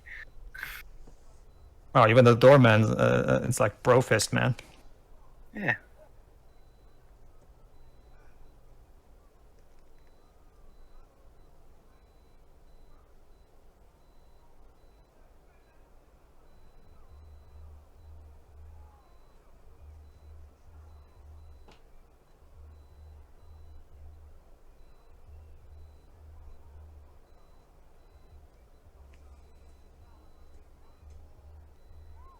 So he's got to wake his way up for the bosses, essentially. Yeah. Even So- I wouldn't mind a rap battle video game. Parappa the Rapper is kind of that. Okay. I love that lyric. This shit's a horror movie, but the black guy doesn't die in this movie. So yeah, the previous rapper we just saw was performed by Gerald L. Strike Sanders, again a rapper from the time. And this guy Lotto is played by Nashawn Ox, known as Ox, quote unquote. Breathe Love. So again, Eminem brought in all his rapper buddies. Except for 50 Cent. Yeah, that's the weird part. 50 Cent doesn't. This was before the feud that inspired like Toy Soldiers, so I I'm wonder. maybe 50 Cent was too busy with like some kind of tour or something. I'd say he didn't want to include 50 Cent because this is technically in his life before he met 50 Cent, but come on, even just a cameo.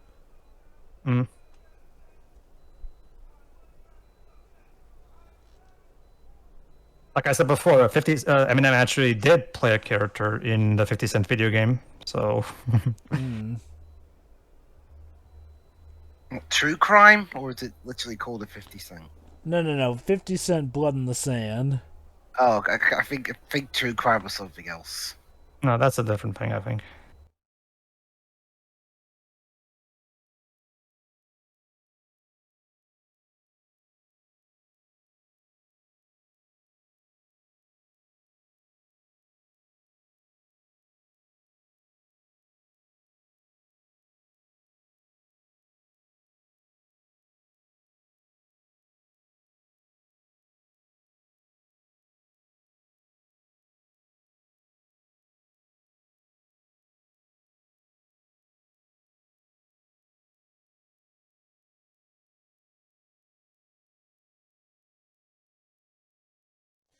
Yeah, that said, Rabbit, you may want to make sure to leave with some security after all this fire you're spitting.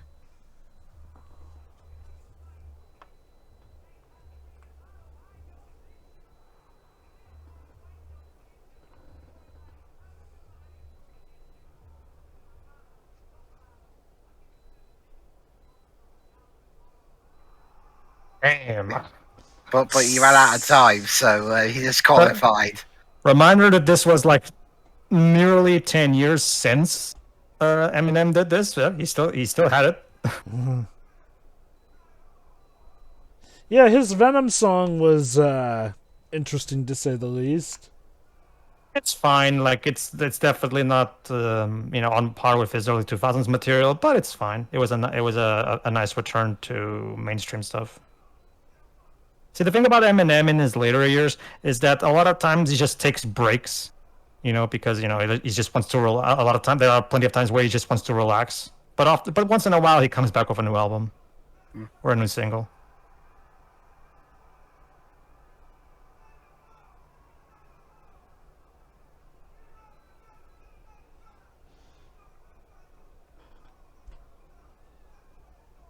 All right, and now, ladies and gentlemen, time for the big showdown. B Rabbit versus Papa Doc. Eminem versus Captain versus America the Second. Exactly. That's America's rap, yo.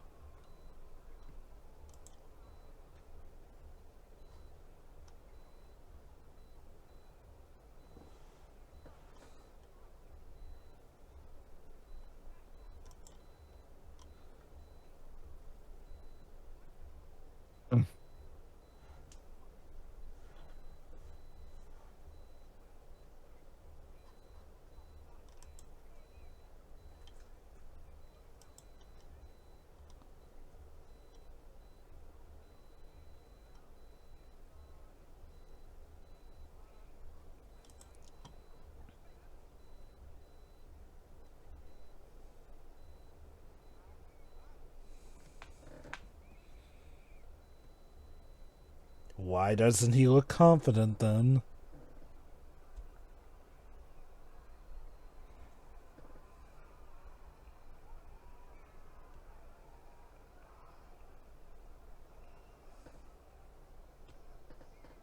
All right, here we go. I'm surprised This this is more- wasn't used as a cover for the movie.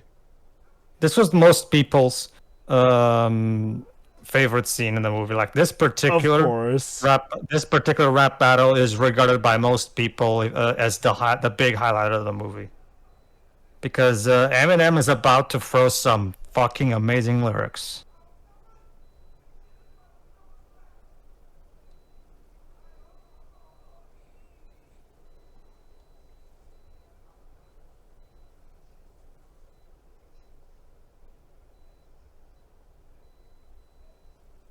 Right?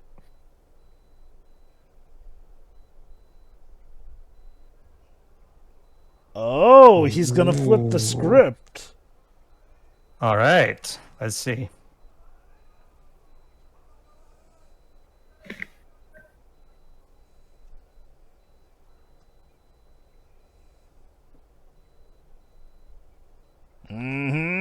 Double time. Double the length.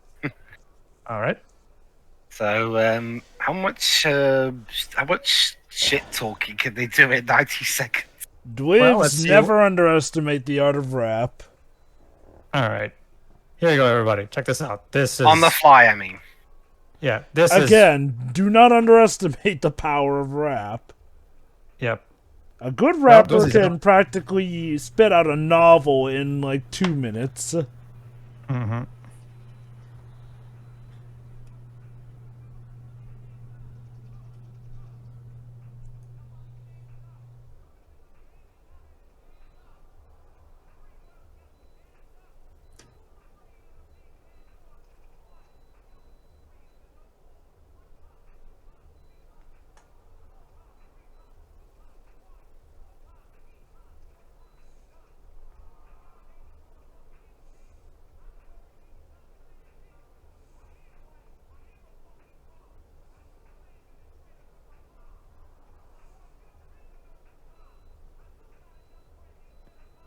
I love how he even had a double take at that. He's like, yeah. What? According to I'm checking the wiki right now.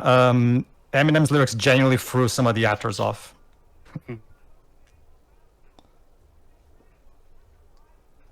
Ooh, he's calling him a poser. Remember, he overheard this from a conversation earlier. Yeah, and his real name is Clarence.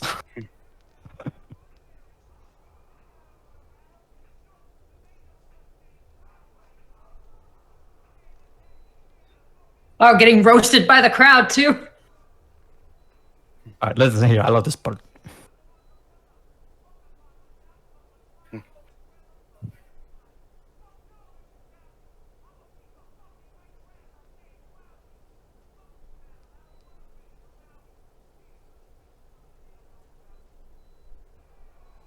Mic drop. More like Mike Pass. Power move. And I make Future's words my own. Got a response for that? Yeah, got a response for that? Hmm? He covered all bases. See, Papa Doc's big flaw was that he thought that he could pull Rabbit's game on him.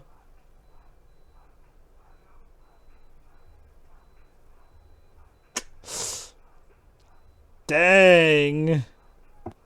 Yeah, I don't think he's got anything left. Oh god, is he about to choke? Yep. Eminem, Harry doesn't even have to do anything. Ooh. Well, actually, that's the thing. His critical error was thinking that he could win by waiting for Rabbit to go first, since that was how Rabbit took out the other two. Oh, that was embarrassing.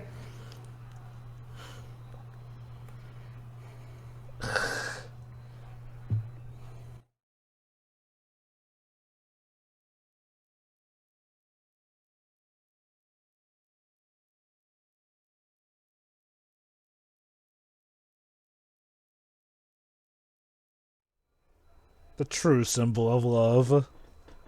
Clearly.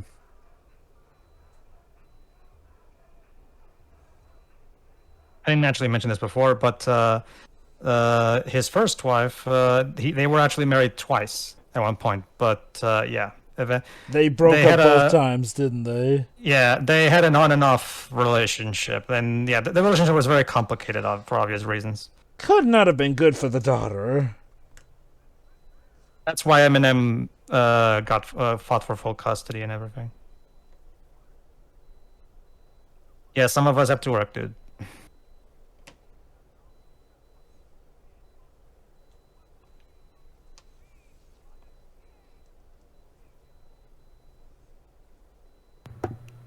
I mean, he is the shit. You're the guy who shot yourself. But don't you see, I'm part of his group, and that means by association, I'm also the shit. This is like the I've got the golden ticket all over again.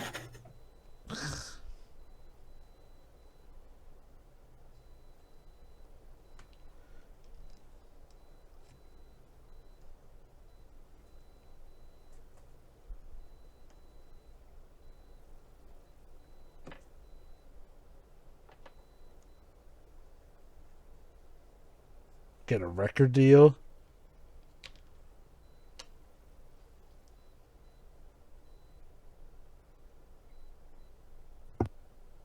Please don't enter me in things without my knowledge again.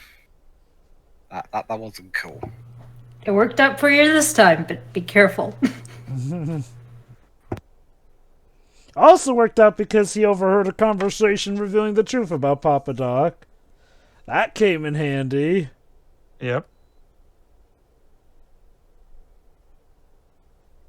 Forgot which scene was that where he overheard that. The scene where they were with him in Future, we talked over it, but it was during the scene where he and Future were on that club in the sofa. And they even noticed the ex-girlfriend. Basically, he overheard two women, one of them who, oh, you mean Clarence? Like, he's from Cranbrook and everything. Right, and now it's, of course, playing Lose Yourself, but we're not, but instead of listening via the credits, we're going to stop the movie right here, and we're going to check out the music video because I love the music video. And again, to me, it perfectly encapsulates the message of the movie. So, all right, everybody. So basically, here's what you do: go to we'll link a link in the description. There's an Eminem explicit YouTube channel that has the explicit version of the music video. So just click on the description and you can watch it along with us. All right, everybody. So here's the Academy Award winning song of 2002. 3, 2, 1, click.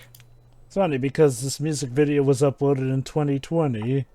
Like, just move the 2 up a digit and there you go. Yep.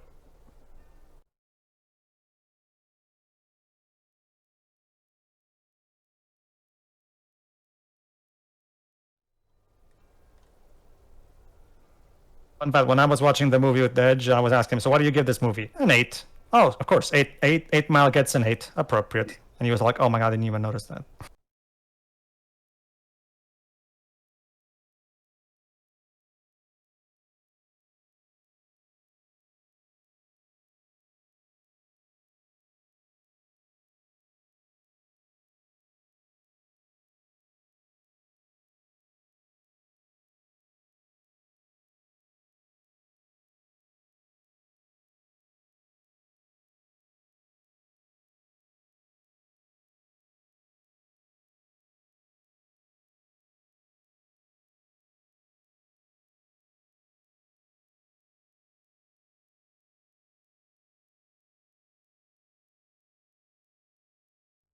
Oh, this is just recapping the movie in 5.5 minutes. Oh my Not god, entirely. yeah, this song. Yeah. I've heard the song so many times I just never knew the name of it. Yep. Eminem's most awarded song. Oh yeah. Won. I heard the song way back when it first came about. I just never knew the name of it.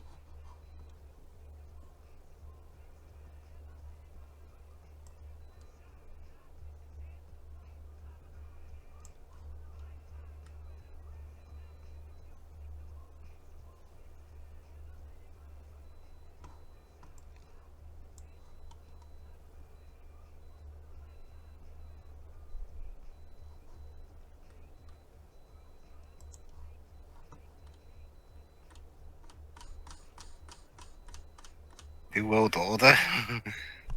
Hmm.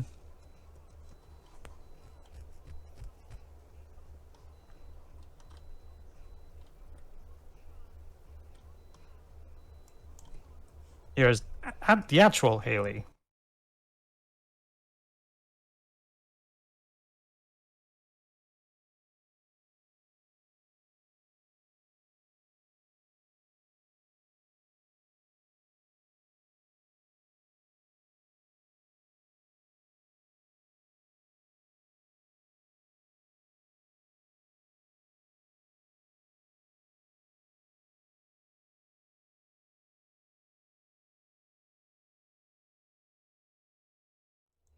That poor camera getting slapped around. All right. I love the next section of the song. This is literally going to be literally Eminem pouring his heart out in this song.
There you go. I love I love that particular verse. Success is my only motherfucking option. Failure is not. Mm-hmm. For the reasons we've already discussed throughout the movie.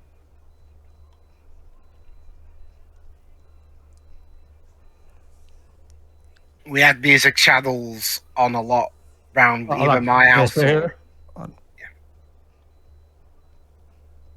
There you go. You can do anything you set your mind to, man. Yeah, I was gonna say, we had a lot of music channels on a lot, either in my house or my relatives. Like we had the box on, or Smash Hits and Q and that. Yeah, we This played all song those did- too. Yeah, this song goes on it a lot.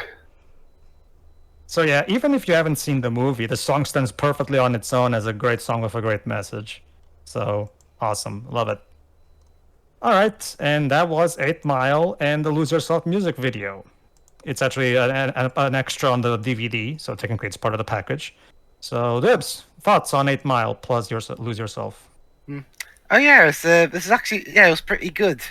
Yeah, because the thing about making a film about probably one of the few white rappers who was A, any good, and B, a success, I can imagine that was quite a challenge, considering how much hip hop has been rooted in African American culture, and it did so in a way without being well, problematic, for lack of a better term.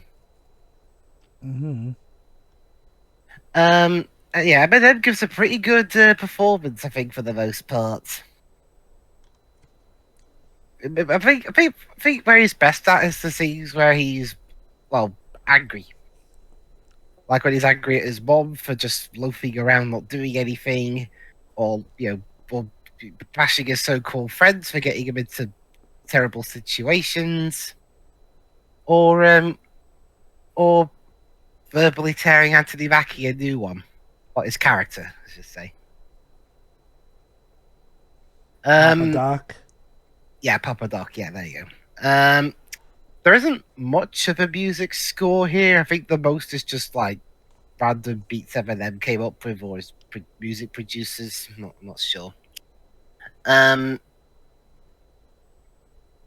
It's pretty well directed, all things considered, and they made good use of the Michigan setting. Again, I'm not from Michigan, but so it looks very authentic from how it was filmed. And again, it was pretty funny how they couldn't actually film at the proper club because it looked too nice. I guess they were following reality as unrealistic. Like, yeah, it looks too nice. It's not realistic for this context, so we got to go to a warehouse. I think it was an abandoned one as well. And okay, if I had to nitpick, I'd say Kim Bassinger's accent was a bit over the top, but that's really about it. Oh yeah, and yeah, Michael Shannon was also pretty convincing as the arsehole, brutish, well, so-called big man of his mum's so-called lover. Mm-hmm. I can imagine that's one of the hardest things to portray convincingly, especially if you're a from all accounts, pretty likable person as an actor, having to play a complete dickhead, and he pulled it off. And all his friends were pretty good in their roles too. But damn, that guy who got his he really shot his bits off. Again, that might be the most embarrassing way to die. Yeah, he should never be allowed near a firearm again, lest he do something worse. What about the song? Do you think it deserves all the accolades that it gets? Well, yeah. You can tell he really means every word of it he says, and also the music behind it is pretty good also. All right. Yep, that's me done. I really enjoyed 8 Mile. It was a good enough cure for the other film starring a musician. All right. Shiroi, what do you think? Yes, this was very much a good cure for glitter. That was a movie. Yes, but no, it was nice of you to pick this one because it was made in a similar-ish vein, though I'd say this latter one is more personal. But it was nice for like a contrast, between the two of them. They had similar-ish mindsets behind them. The acting was really good. It's cool that there were a lot of improvised moments because that can lead to genuine reaction. So that's cool.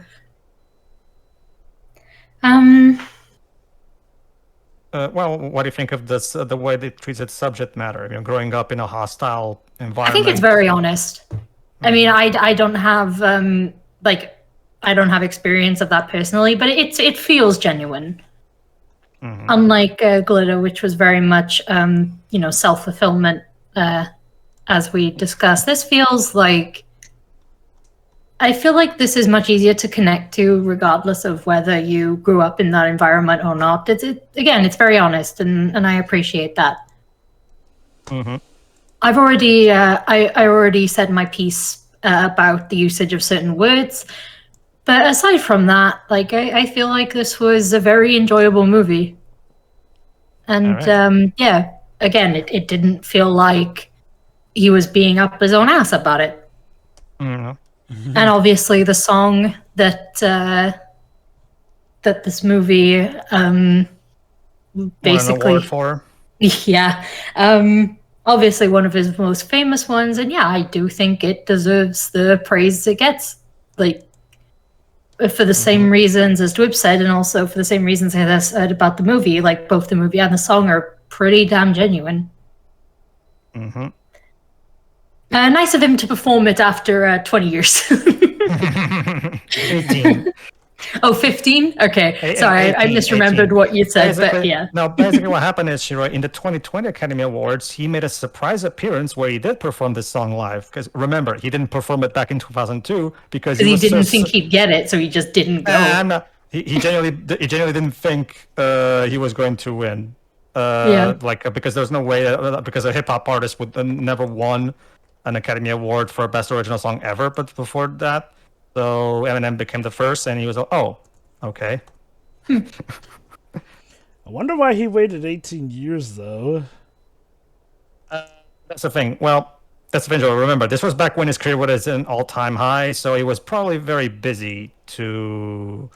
Not to mention, there was also the fact that back in 2005, he had that moment where he had an overdose because of drugs, which means he had to take a 5-year break to recover from that. And, so basically, so much so, Joe, that his 2009 album was called Relapse, and his 2010 album was called Recovery. Yeah, Again, a lot of typical musicians Eminem. love to take inspiration from real lives going on and whatnot. It's typical Eminem, take something bad from his life and try to bring some kind of positive outcome out of it. All right. Anything else, Shirley? No. I thought this was a very good movie. All right. Jova. Yeah, no, this is a very good movie. He kept it real, if you know what I mean. Yeah.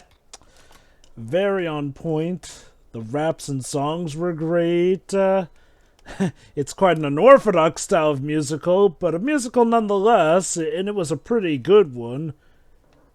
Yeah, no, honestly, overall enjoyed this. And it's insane to see a lot of familiar actors and faces, too, in this. Be they rapper or actual actors who would go on do some pretty stunning things. So yeah, kudos, good stuff. Indeed. No, I really, this is one of my favorite movies of the early 2000s. And again, I just love how I absolutely really love the concept in general because from a filmmaking, even if you take away the context of what this movie is specifically referencing in real life wise, like on a pure filmmaking sense, the movie is again, for a movie that's based around the fact with so many celebrities and especially a celebrity at the time was like the shit at the time among teenagers. It's a movie that's very artistic in the way it's constructed, a slice of life film that doesn't really have that much of a story. Not really. You're just watching B Rabbit live his life, and Eminem's life is interesting enough with no need to flourish it at all or sugarcoat anything. That's that's another thing that I love about the movie. Like it portrays the subject matter with very frank honesty. Nothing about it feels sugarcoated, and I really appreciate that. So, and again, I love the message, and I love the song. I love the message it brings. And yeah, if you ask me, completely deserving of that Academy Award. Did we ever get dibs any other hip hop artists that won the Academy Award for Best Original Song after this? I don't know anyone else who got it. Not that I know of. I don't even know if I could say straight out of Compton. All right, were the songs in that movie actually written for the movie, or I forgot. I don't know. When we get to that movie, I'll Sure. 8 Mile is really, really great. So I hope you enjoyed this and tune in for whatever we do next. All right, see ya. See ya. And that's a wrap. Hey, Jova, that's a wrap. Ha ha ha ha ha. Hey.